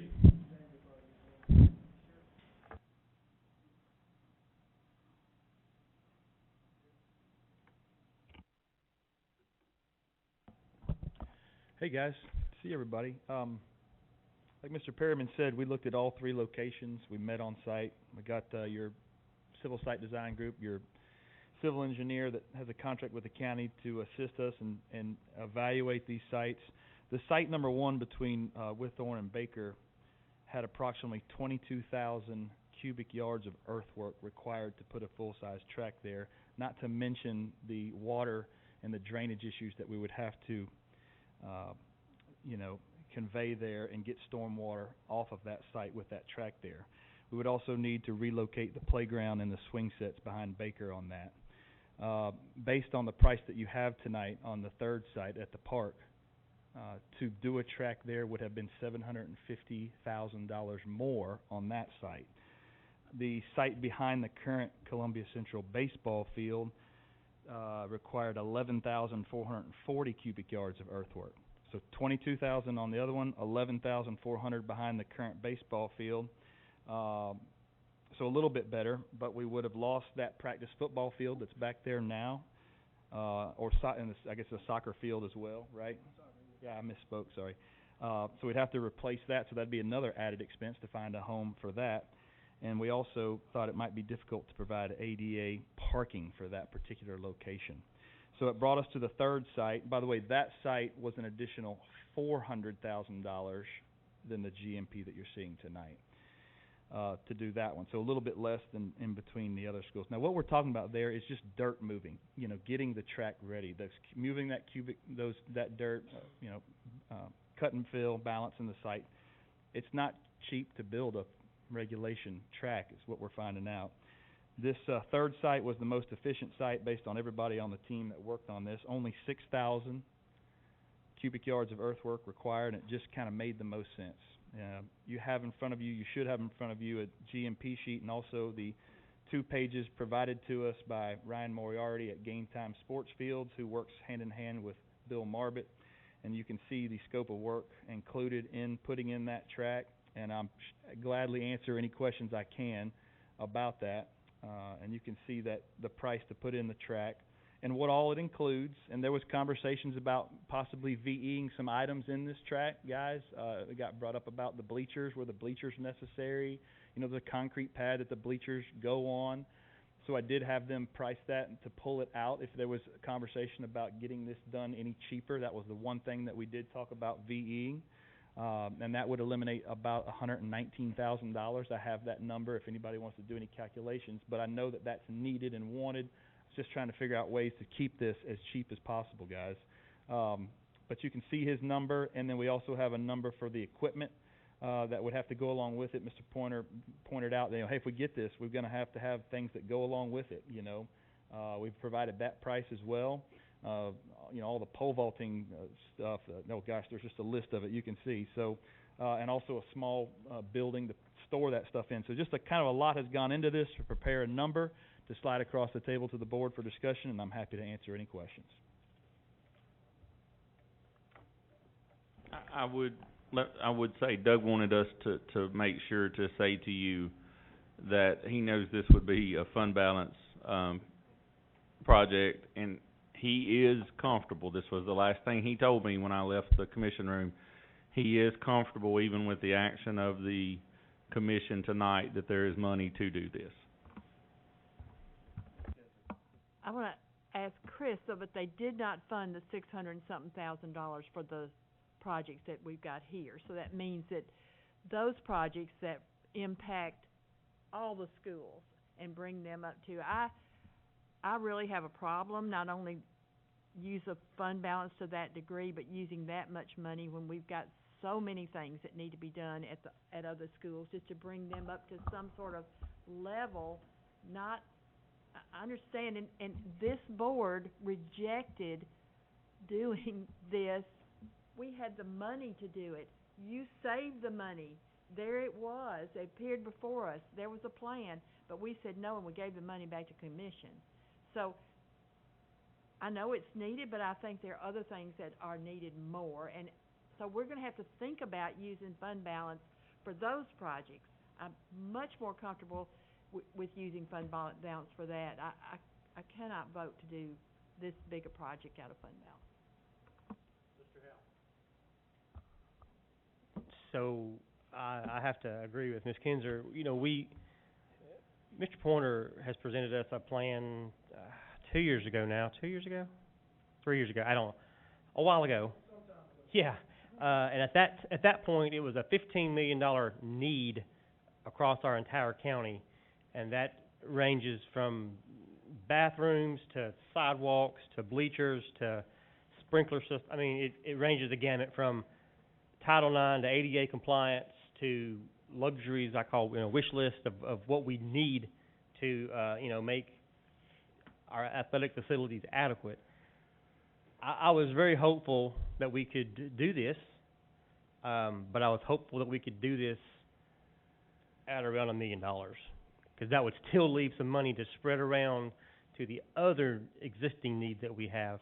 Not saying this isn't an existing need, but I'm just saying, to impact 50 kids or 100 kids, $1.7 million is a lot to stomach versus the other.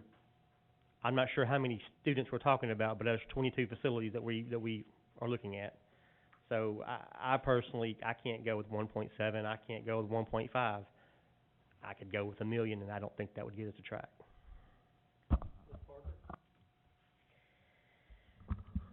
Ooh, this one's tough for me, 'cause y'all know that this is something that I've advocated for, but I will be honest with you, I have sticker shock, like, just flat out. I've talked to, track coach, I think Franklin County is doing one for $500,000 is what he was told. So, I don't know what it looks like, I don't, obviously I don't think there's bleachers and restrooms and all those kind of things, but to me, I'm more comfortable scaling back some things in order to get a track that doesn't require kids to have to leave our campus.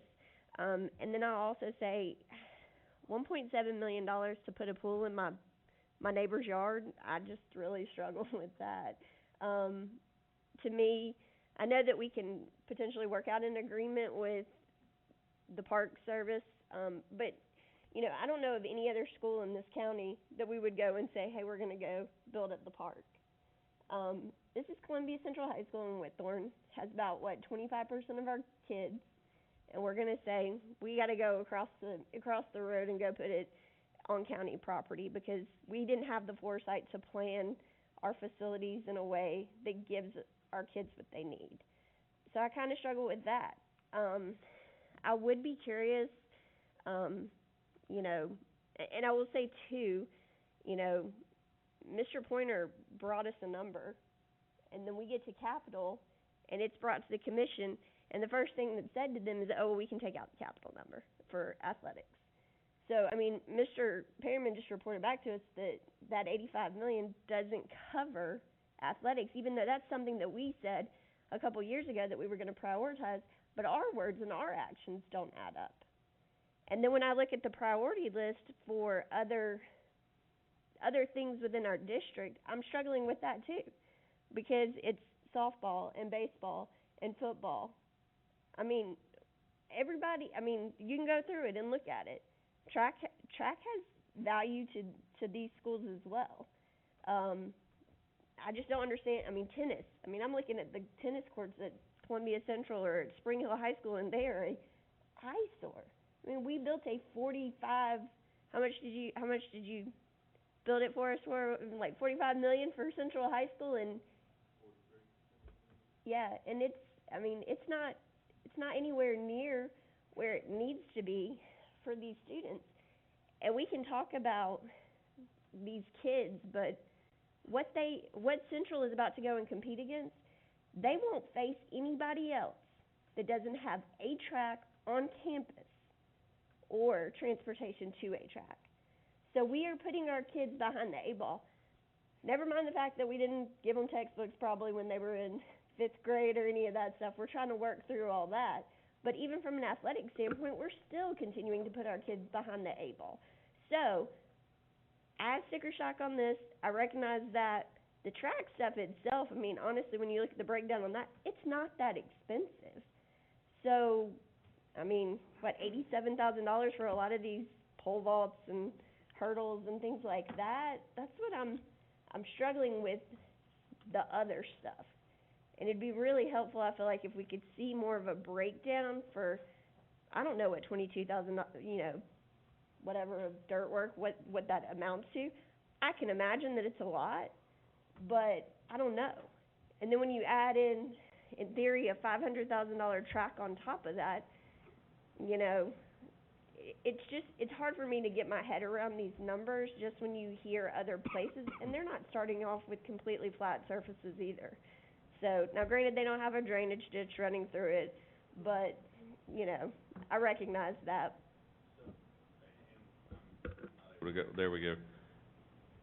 One thing for the 2 sites that would be on property, whether it be over by Withorn or up behind the ball fields, we would be displacing at least 1 practice field that we would then have to come in and rebuild somewhere, which we think would be down next to Baker, which in all honesty is the worst site of the 3, because there's no dirt. So we would have to buy dirt, bring it in, and fill in, and the other 2 projects require that no matter what. We looked pretty extensively at what the standards have been passed by this board. The reason we brought you a full facility is the standards that the board passed say when we build a facility, we build a full facility. We can break out things, we can pull things down and fund it, but then we're not funding to the standard that the district has set. And I did not feel that it was our place to bypass those standards that you've passed. So that's why when you see this, and it's a big number. I will say that he called it from the start, because he's been talking to other places that build tracks, and the first day he made phone calls, Mr. Hall did, and said $2 million. And we were throwing around the $1 million number, and he repeatedly said this thing's gonna be $2 million by the time we're done. And that came from actually speaking to people that were really doing them. The second thing is, we'll do anything you desire, but I'm not bringing you a path to run on. If we've been asked to bring a full facility, we want something that's gonna be nice, that's gonna be representative of how I, through conversation, think you feel about our kids and the facilities we provide. We struggle as well with the current facilities, but we can break this down. It can always be downgraded.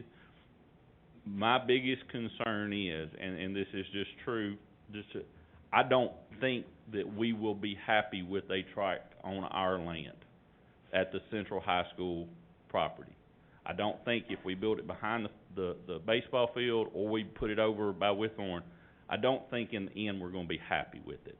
Because I think long term there are gonna be problems with it because of the amount of field, the amount of cut, up behind the baseball field, you basically eliminated any space that has up there. The road that goes up to service the baseball field now would be gone.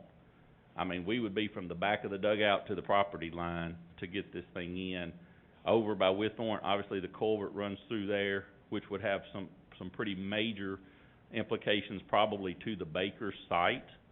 But I think that either one of those two sites are gonna require us to do something down by the road at Baker in the form of a practice field. And that was why when we looked at the sites, the site at Columbia Central is in walking distance. And you know, when I lived over on Parkview behind Central, they walked over to Cook Soccer Park to play soccer. So, and that's a lot further than they were going here. We've done that. It's accessible. They don't have to go near the road. So we made some looks at that.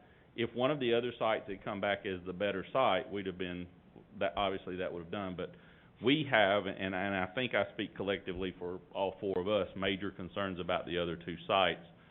We can pare this back, but and that's fine. But we're going to get what we pare back to.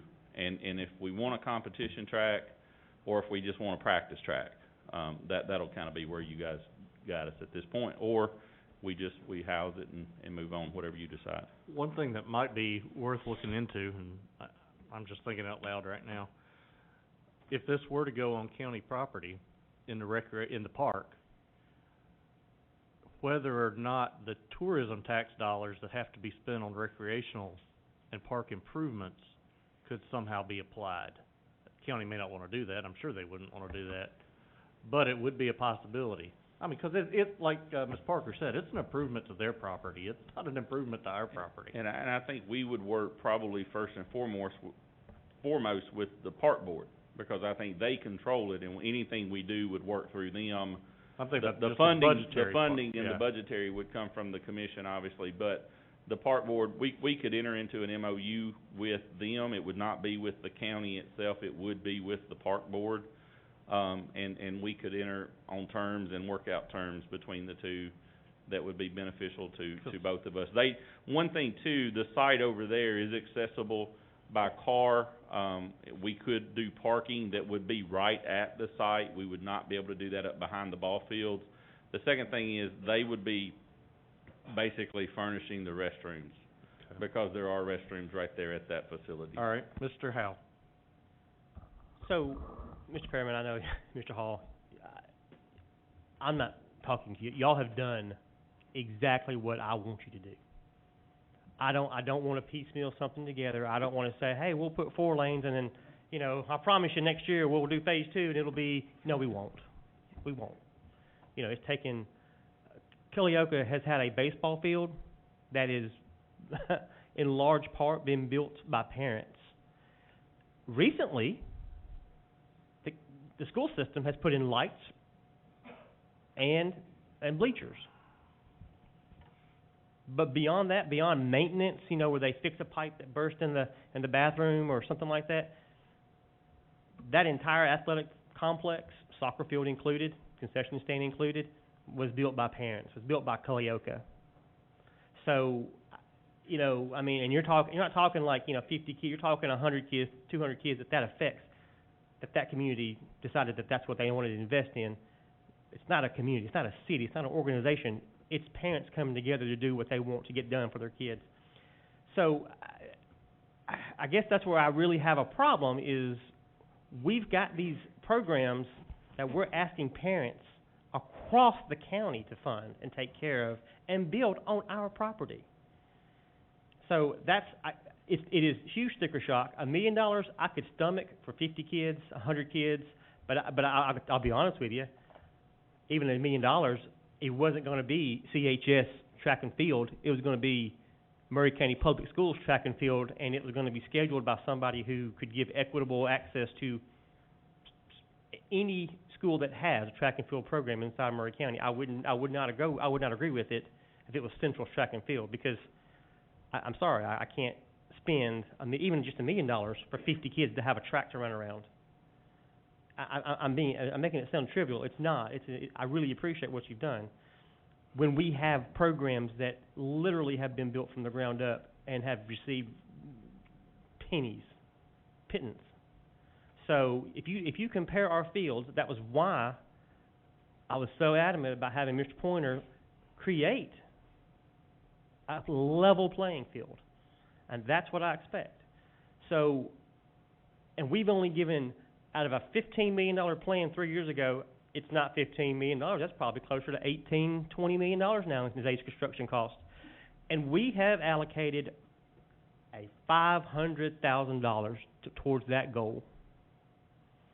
So, once again, I could stomach $1 million, provided we could get some more money to go for the rest of the county. But at $2 million or $1.7 million, I would like to come back to this at another time, and I don't think this year is the year. Mr. Moore? Thank you. A couple of things. Again, to the staff, I appreciate the work you guys put on this. I mean, I don't think you guys should feel like you should take any heat for this. You did exactly what we asked, because we did ask for full service, and I actually appreciate that. When I look at that, it's absolutely a full service, and I look at what we did with Central, and giving the money back or not, regardless, we didn't finish the job, and I don't think we had those discussions as a board yet. I would say at Battle Creek on the sports facilities there, we really didn't finish the job. We've got some things we should have done differently. I think what this does for me is, and it's sticker shock, I'll be honest, it's expensive, but I think as a board we probably need to have some more discussions so that we can reconcile our desire to put a priority on these things with what that's really going to cost us. I mean, that's not a negative thing, it's just we have to have those discussions about the reality of this. This is when I look at the line items on this project, they're not that high individually. It's a lot of stuff. And then I think forward, we're talking about a new high school in Spring Hill, we're going to have some of these same costs, the kind of things, or when we do any other modifications in any other high school. I would think that part of that should be that we do the right thing at that time. I just mean, as a board, we're going to have to start to talk about that and have some real discussions about it, because it adds some bottom line to what we're talking about when you look at these projects. For me, one of the reasons I've always liked when staff brought us a prioritized list, which Mr. Pointer does have put together, is that if I'm spending $1.7 million, my deference is going to be saying, start at the top of your list that you've already created and work through that list. I know I'm troubled that the commission's not going to be funding the $600-something thousand. That's the first place I'm looking at going, is something we've already agreed as a board that we want to spend if I'm spending dollars. So for me, although I absolutely think this is something we should be doing, I think it's going to have to go back into the prioritized list if we're spending money. And maybe as a board we need to talk about how much we do want to spend on sports, because we have said it's a priority, and figuring out what that is, and maybe we need to put some fund balance money towards the prioritized list and let staff work their magic and stretch it as far as they can. But that's where I'm at on this project. I know that's kind of a broader thing. Mr. Lindsay? I agree with everybody, so I won't say it over again. But I came in here tonight with ready to spend $2 million out of fund balance. I had actually asked Doug, begged him, whatever, that would he be okay with $2 million, and then he relayed that to you. So with that being said, with everything being said tonight,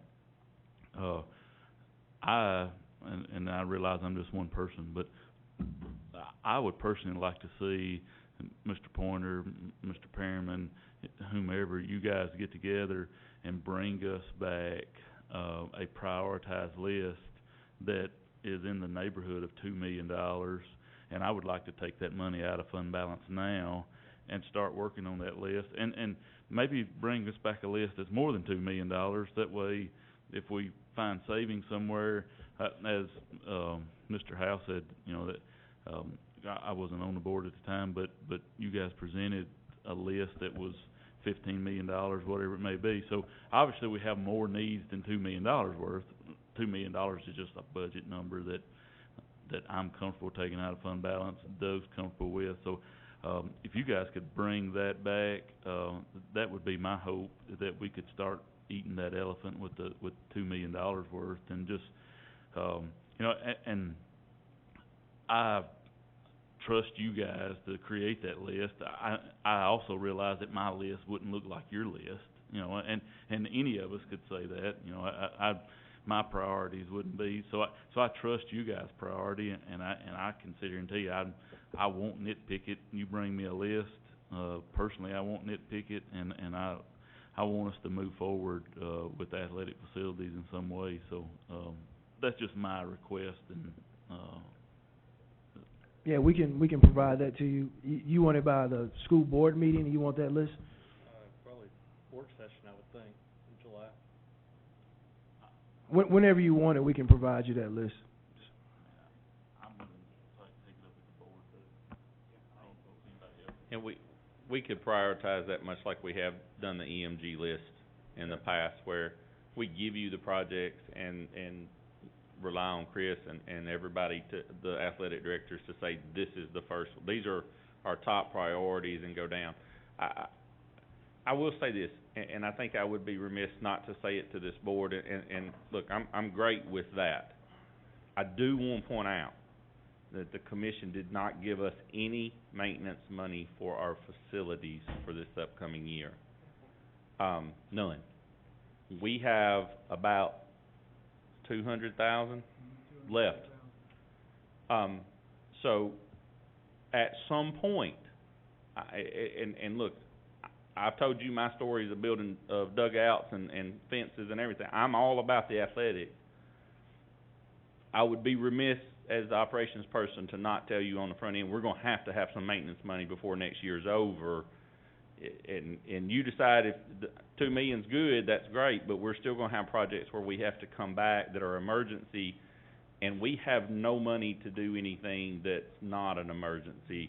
I don't want to change the conversation. I just feel it's my obligation to say that to you. I'll leave it at that. Ms. Irvin? I also agree with everything that you guys have said, but and bringing to mind that we ask our staff to bring a prioritized list. I want to recall that number 3 on our capital projects is a gym at Santa Fe Unit School. And with that said, I have not seen the GMP packet for Santa Fe Unit School's gymnasium. Has that been prepared? There's not been a GMP on any of that 85 for a maximum price. It did pass the budget committee tonight. It was specifically included in the 85 million. So assuming it passes. Assuming it passes, yes. Okay. But it is part of that total package. So can you help me understand, because what I want to clarify, I've somewhat got the interpretation, and hope that I'm wrong, that it's basically be check 1, high school, check 2, Spring Hill current high school, make the modifications, check 3, Santa Fe's gymnasium. If that's the way it's going to roll, I fear, just because of construction costs, et cetera, I fear us running out of funds. So if we get approved for that, are we saying that we can break ground on that pretty much immediately? What my plan is, and we have a meeting next week, once I'm back in pocket next week, or the coming weeks, we're working on setting it, is that what we've asked for are our budgets. The 65 for the high school, the 5 million for the total athletics that would go with it. There's the 10 million for Spring Hill High School, and then there is the 4 that's set aside for the gym, the $1 million that would start the renovations. What my ask is that we're starting with 65 million for a high school. That's our budget. We're starting with 10 million for Spring Hill High School. That's our budget. We're starting with the 4. If we can do the gym at Santa Fe for 3.5, then in our grander picture of all those projects, either renovating an elementary school or if Spring Hill needs more, then we can take monies at that point and start shifting them. But our priority is to say, we're doing these projects in correlation, and you only gave me this much money. So this is what we're working with. But as the total, if we can shift around, if we come back and say the athletic facilities at the Battle Creek site are not to that full 5 million, and Santa Fe needs some, then that would mean my ask is that we would get projects lined out so that we don't come back and say I spent all 85 million on the high school. So that would not be what the plan is. It's kinda like, here's $5 for lunch this week, here's $10 for gas, and here's 20 for whatever. And if you can figure out how to eat lunch for $3, then you got $2 more to put towards, you see what I'm saying? Yes, But sir. it is not a, let's get the other one out of the way and then we'll do this one. This is, Simultaneously. it is a checklist, but at the same time, we've gotta be smart to, So once we I get can't the, have gone and promised something and then come back and go, oh, we spent it all somewhere else. but So once we get the GMP, we should be good. once we get the GMP, we can, upon your approval, upon approval from the commission to actually spend money, then they can, We can start. we can start the groundbreaking process. and So move I forward from just there. wanted to make sure, I feel like as a representative of that district, I wanna make sure that we're not neglecting them when we start to look at these other situations, so thank you.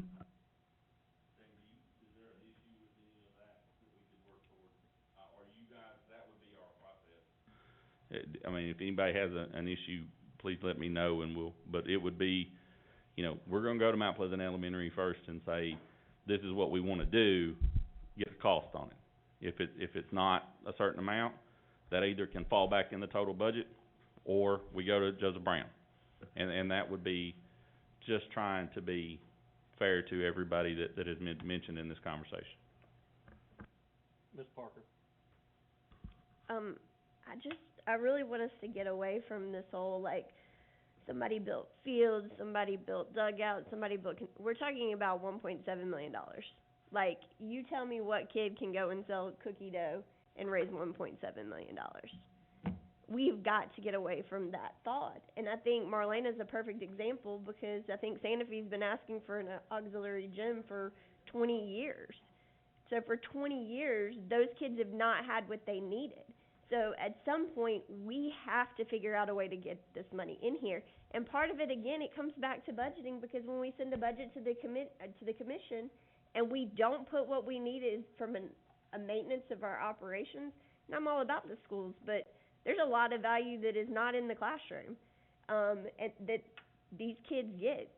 There are kids that are gonna get 4-year scholarships, and it's not gonna be because of anything that they learned in the classroom. It's gonna be because of how they performed on a track, or how they performed on a football field, or in the auxiliary gym at Santa Fe when it gets built.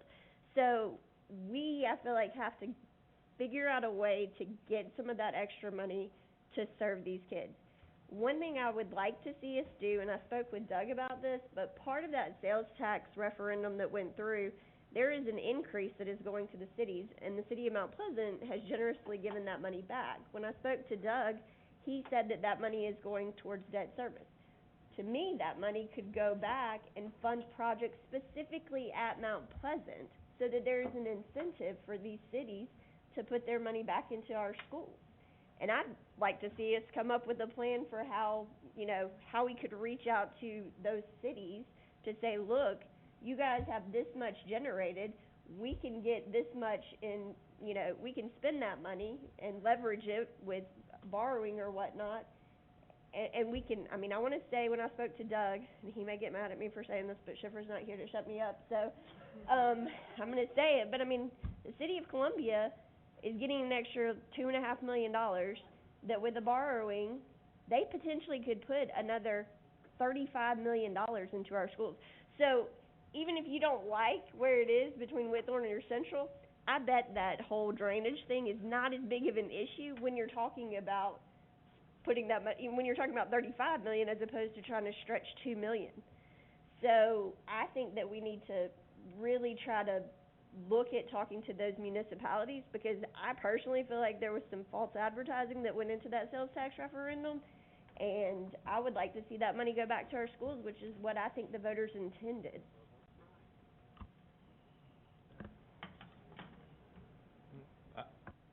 I'll say I've been beating that drum ever since I sat down in this chair. I do know the city of Columbia just passed their budget, so we've missed that for this cycle, and it has not gone unnoticed with my conversations with the various mayors. Actually, I've approached both mayors about this within the last 2 months. Met with the new Spring Hill mayor not too long ago, and brought that very subject up. So anytime they walk past me, they know it's probably gonna come up in conversation. So I think Mount Pleasant has made a commitment, and I think we owe it to them. And I think, I definitely appreciate what they've done. Mr. Lindsay? This is a little off topic, but going back to what Mr. Perriman, the conversation that, Ms. Herman and Mr. Perriman had, I think, I bring this up to get a jab at him, but, if you missed the commission meeting, I think the question was asked about not coming within budget on those numbers, and I think his reply was that if that were to happen, then, he wouldn't be sitting in that same seat. They were supposed to edit that out. So, but anyway, but with that being said, I would like to see, as far as these capital projects go, if this all goes through, why don't we look at it as a building plan and get one GMP? And I agree, but I think that what we would internally know is within that GMP, this is what we've got for this project, this is what and I think to start out, we have to baseline that and say, this is what you got for a high school. Now, if it all washes out and then more goes towards that facility, great, but I think just our initial conversations would be, this is where we are and how do we squeeze this out to get everything. And I guess internally, yeah, but I'm thinking like externally when a GMP comes, that instead of having a GMP for a high school and a GMP for a renovation, we have one GMP that is $78 million. I'm throwing that out there. And I think that, 78 million, I like that. I think that, just to let you know that, not to brag on these fellas, but it by the time we bring a GMB to you, they've done a lot of heavy lifting, and we hope that's, I'm just like this one tonight, we don't take offense to anything that's been said on a price, but these gentlemen here have put a lot of work in, and we've had a lot of hard conversations amongst ourselves about what we think's best for the district, what's best for the kids, and then, you know, we always kind of hedge with how are you guys going to react. And I will tell you, when I saw the number last night, I think that we were in a text thread and it was like, whoa! But that's where we were. But there's a lot of work. I think that ultimately when we come to you, that's what it'll be. Internally in our world, it just is a little bit different, the conversation is. Mr. Moore? Real quick, when you guys bring us the prioritized list, can you also bring that annual maintenance cost that you guys, because I'll be honest, that seems like it should be part of the prioritized list for the year, if we've got to have it. So if you guys could include that number for us to discuss. So you talking about operations or athletics? Athletic maintenance. That's what we were talking about. The athletic maintenance piece is already in the budget. 387.4. Okay. I'm off today. Never mind. I'm going home. Well, it's almost that time. And I think that we're having the conversation, just so you know, we've had this talk with EMG Bureau Veritas. Their recommendation is when you build a facility, whatever the cost is, you're setting aside or you're planning to spend about 2% of the total cost over the first 10 to 12 years in maintenance of some sort. As warranties start to die, as things start to happen. Now, that's a safe number, but it's a number to at least, and that's not something we've done in the past, is when we build something, think about the maintenance part of it. Right. So, can I chase one skinny rabbit before I forget about it, to use a Mr. Breeden term? Go ahead. Just so you know, McDowell is empty. They are finishing up the playground. We have heard from the county, you know, that they do not have an interest. We still have one municipality that has expressed one that has not given us an answer. But we're probably going to come back to you once that answer is and ask you to speed that process back up, if that's okay, or would you rather us just hold to the timeline that you said earlier? Just from some of my conversations, I think the city of Columbia's kind of made their decision. Don't have anything official from them, but it didn't sound encouraging. So I think once we hear back from them officially, we could probably go ahead and move the process along. And I bring that up just because as it's empty, and we start, you know, we've seen some real structural issues that we know are there, and we just feel like if we can speed that process up, that it's better for everyone to move forward. So. Okay. Thank you very much.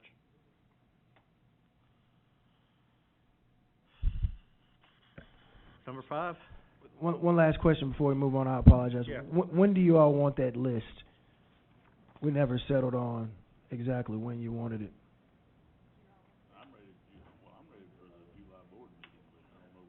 July board meeting. All right, I'll have it. Thank you.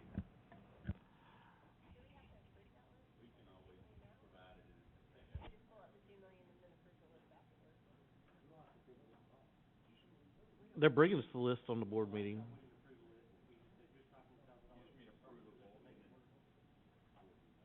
I don't. I think it's good business to have an idea of what we're gonna do with it. Yeah, I think they're. Maybe I'm misunderstanding. Are they not bringing us a list to the board meeting? Yeah, they can, but then we'll still have to approve each Well, yeah. individual. Yeah. I just think it's good business to have an idea of what it's gonna be spent on. We'll bring you the list by the board meeting, and then if you choose to act on it, so be it. If not, we can push it to the July work session, but we'll get it to you by then. Well, I think the motion would be to take $2 million out of fund balance to address athletic needs, and just, we'll leave it open-ended, knowing that you're gonna start with that list. Okay. All right, we'll Okay. put it on the board meeting then. Next. Mr. Pointer's gonna speak to, the Mount Pleasant Middle School softball field. Mount Pleasant Middle School came to me directly and then sent a letter to Mr. Hickman, which is in the packet of information, with them wanting to waive the 5-year policy as it pertains to the naming of the field for Coach Andre Baker. Those who are not aware of Coach Andre Baker, he did pass away suddenly. I think it's been 2 years now since he's passed away. And the school, 1 year, it happened during COVID, during COVID. COVID was a long year, so, but that the school has requested that 5-year kind of policy be waived, after death, and to move forward with naming of the field, Andre Baker Memorial Field, or whatever the final name will be. Good to move to consent? All right, sounds good. All right, policies now. Hi, guys. The first one is a revised sick time policy. I know you guys were all copied from the TSBA, so I re-edited it and I sent this back to the TSBA and they've given the approval on this. So it's just clarifying some of the language and the payouts that conflicted with TCRS that had just been updated, and pulling out the FMLA language that they suggest to completely pull out of the sick time policy, because it's been talked about in the FMLA policy. So that's what the sick time policy is.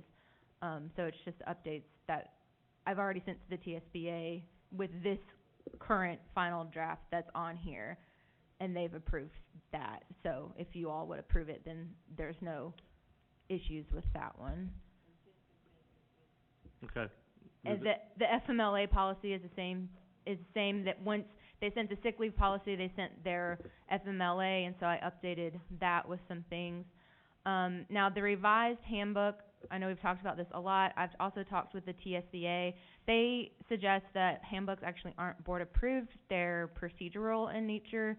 The policies that are talked about them are obviously the board approved. And they also suggested, in my research and going back and forth looking at a lot of other districts, currently what our district has is a support staff handbook and an administrator handbook. We actually don't have anything for our licensed personnel. There's an employee code of conduct, but there's no actual handbook for them. TSBA recommended that you actually just have one handbook for everybody. So I would take this handbook that I've gone through. If you guys looked at the red line version, that was a lot of fun. So, anyway, so I would take that, and it would include a lot of what's already in our admin handbook, or administrator's handbook. I think the reason they made one was because there's a lot of non-licensed who are, like myself included, who's an administrator, but I'm not a teacher license. I have a lot of other licenses. But that way it can all be in one handbook, and then a lot of the stuff that, like I said, was in the admin handbook is actually directly from the MOU. That goes for our teaching and our licensed staff. But that way you can have one handbook, and TSBA recommends that it's not approved by the board. It's just procedural in nature. That's taken care of at the central office. But that is what I'm working on or working towards As you can see, there's been a lot of different updates in trying to get things the way that they need to be. Okay. Mr. Lindsay?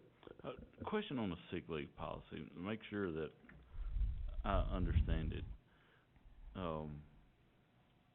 Currently, I'll just give a scenario. I'm about to finish my 29th year. I have 220 sick days. Mhm. Okay, so I can retire. I can leave with 30 years of service because I have the number of sick days to make my 30th year. That'd be correct. You cannot be paid out and receive the TCRS credit. So my question is, when it says they cannot be paid out, we have a policy that says we're going to pay $50 a day for any unused sick days. So are we saying now that we can't give that $50 a day and they count toward that, or can we not pay them in full for those sick days? It's one or the other. They can get paid out their sick leave, or they can get the TCRS credit. Are you asking about how much they're getting paid? What I'm asking, I'm at 29 years, and if I want to leave, am I going to get $50 a day, or am I going to get that 30th? That's your choice. If you would like to have it count towards your TCR, and these are guidelines from TCRS. I got you. Okay. Yeah. So has that always been the case? It has not. That was updated in December from TCRS. So it's a TCRS That's change. a TCRS change, which is why it came back from the TSBA. I've heard from teachers that are in this boat that so here's their dilemma they're in now, that Scott may be in this dilemma, I don't know. He's grinning. So so at $50 a day, 200 days, we'll just use round numbers, $10,000. So they can leave at 29 years and get a $10,000 check, or they have to work their 30th year to get retirement and that $10,000 check. Right. So actually, it may cause some people to work one extra year that they were planning on working.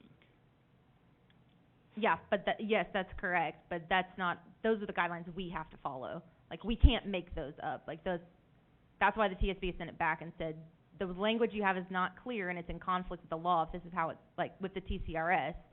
And so they sent me the TCRS, which I think I don't remember if that was the email that she had copied you all on. Yeah, I read it. Okay. That's what, I've been haggling with this a while. So, Mr. Wolver, does this run contrary with the MOU we have through collaborative conferencing?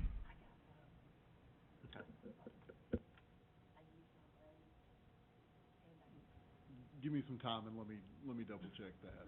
I don't think it does, but let me double check. All right. And this is TCRS's rule, so I don't know how it would. Is this, how new is this? Because the document that they had sent, that the TSBA sent, was 12 of 2020, so it just happened. okay, good, because I don't want to give anything back. We're going forward. This is what my answer's been. I don't know what's happened in the past, so I'm going to let it leave there, so we're going to go forward. I used my sick days to give me a half a year, and then I got a check too, so whatever. So a change after the MOU was implemented, we wouldn't be held responsible for, state law would supersede, but if it had already been in place, then we may have contracted beyond state law. So let me do a little check and find the timelines and see what that works out to be. And while we're checking, if this is a TCRS rule, retirement rule, if we still wanted to offer this benefit, could we do it and they not pay and TCRS not be paid on that amount of money? Right. So if you get paid out, it can't be counted in the TCRS. Like, you can't report that. So if you're getting paid your $50 a day, that can't be reported to TCRS as the time. You get one or the other. Maybe I'm saying that backwards. Yeah, I'm not I could see where I'm not following the fact that if TCRS, if the employee or their employer is not paying any dues, the contributions, whatever the word may be, to TCRS, then how do they know that we're paying that out? How it, I know I'm making this clear as mud, Well, but what it stated was if the employee receives compensation for sick leave, such payments are not reported to TCRS and will not be reported for service credit or salary credit towards the retirement. So but you can't turn in 200 sick days if you're at year 29, and those count to your TCRS, and then also get paid out $50. You can't do both. I know I'm beating a dead horse, but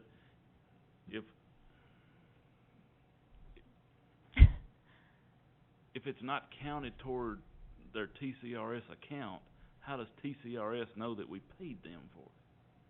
And I'm not trying to be secretive. I mean, I'm not trying to do something under the table. I mean, I just don't know. And I'm just looking out for employees because I know one guy right now that when I call him tonight is going The language that I put in the policy was directly from the TCRS. Oh no, I'm not questioning you. I'm questioning the law. I'm trying to make sure that when I relay information that I'm relaying it correctly. I'm not questioning you at all. He makes a really good point. Why would we pay it out and then say, oh, TCRS, guess what we just did? Why would you do that? It's kind of like the bonus we're giving, we gave them $448, so hopefully $1,000 from ESSER. I don't know, maybe you guys want to call it a retirement benefit. bonus? No, if you no, retire, then... It's a benefit. It is an employee benefit. And we Right. tried to do away with it one time, and this place was absolutely full because they work to get those days rather than having substitutes. It saves us money in the long run. Yeah, and that's what the guy. I understand. I mean, y'all are copied on the email that came back from the TSBA, so I was just... And I'm trying not to incriminate anybody, but here's what's going to happen. Yeah. I got 29 years in, and I got 220 days. I'm going to be sick a lot. Yeah. My last year. I mean, you're going to get me a sub every Thursday and Friday. But you could... I mean, I'm just being honest. You could take that year. You could take the 200 days and retire on year 29, and you really are retiring with 30 because that's turning into your year 30. But you're getting $50. But you're not. You're getting $50 a day. I mean, I'm just saying that. And again, I'm probably speaking to the wrong people. We should have been speaking to our state legislatures probably. But this is an incentive. $50 a day is an incentive for people to come to work because we pay a sub $75 a day or $80 a day. So it benefits us for people to not use their sick days. It benefits us financially for them to not be used. But if there's no benefit, if they lose that benefit, then it's going to cost us money. Is this any kind of policy change that we could actually make if we wanted to? It comes straight from the state. This came directly from TCRS, and I sent this one specifically back to the TSBA. Well, let me just and she said that it clarified the language that needed. If there's any other clarification that needs to take place, can people email you? Sure. Yeah. Thank you.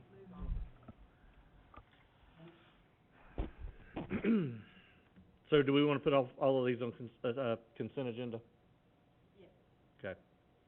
Other business, or do you have others under policies? I'm sorry. Oh, the FMLA, which is the same, I've updated it with the language from the, Okay. I think we're going to put all four of these on consent. Yeah, that's all I had, was the two policies, and then the handbook, I'm still actually, this is more just for an FYI at this point, I still want to work on it and try to compile a handbook for all Murray County public school employees. Okay.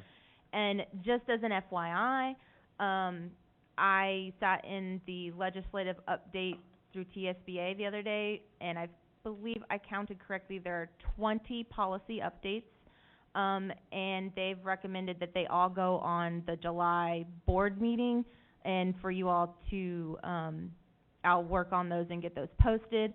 with their recommended updates. These are all legal changes. Some of them are very minor, some of them are more major.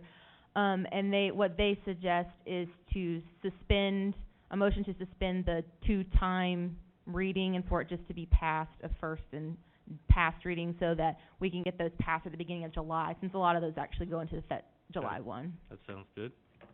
Thank you very much. Other business, instructional low bids, anything we need to know on these? Does anybody have any questions? We good to move them to consent? Look at you. Either he just retired or he was happy to hear that. We've been here long enough, we may have missed your retirement.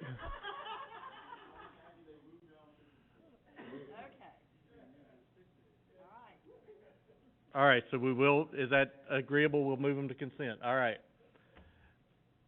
Seeing no other business there's a couple FYI things there just on the list. We will be done for the evening. Thank y'all for sticking this late.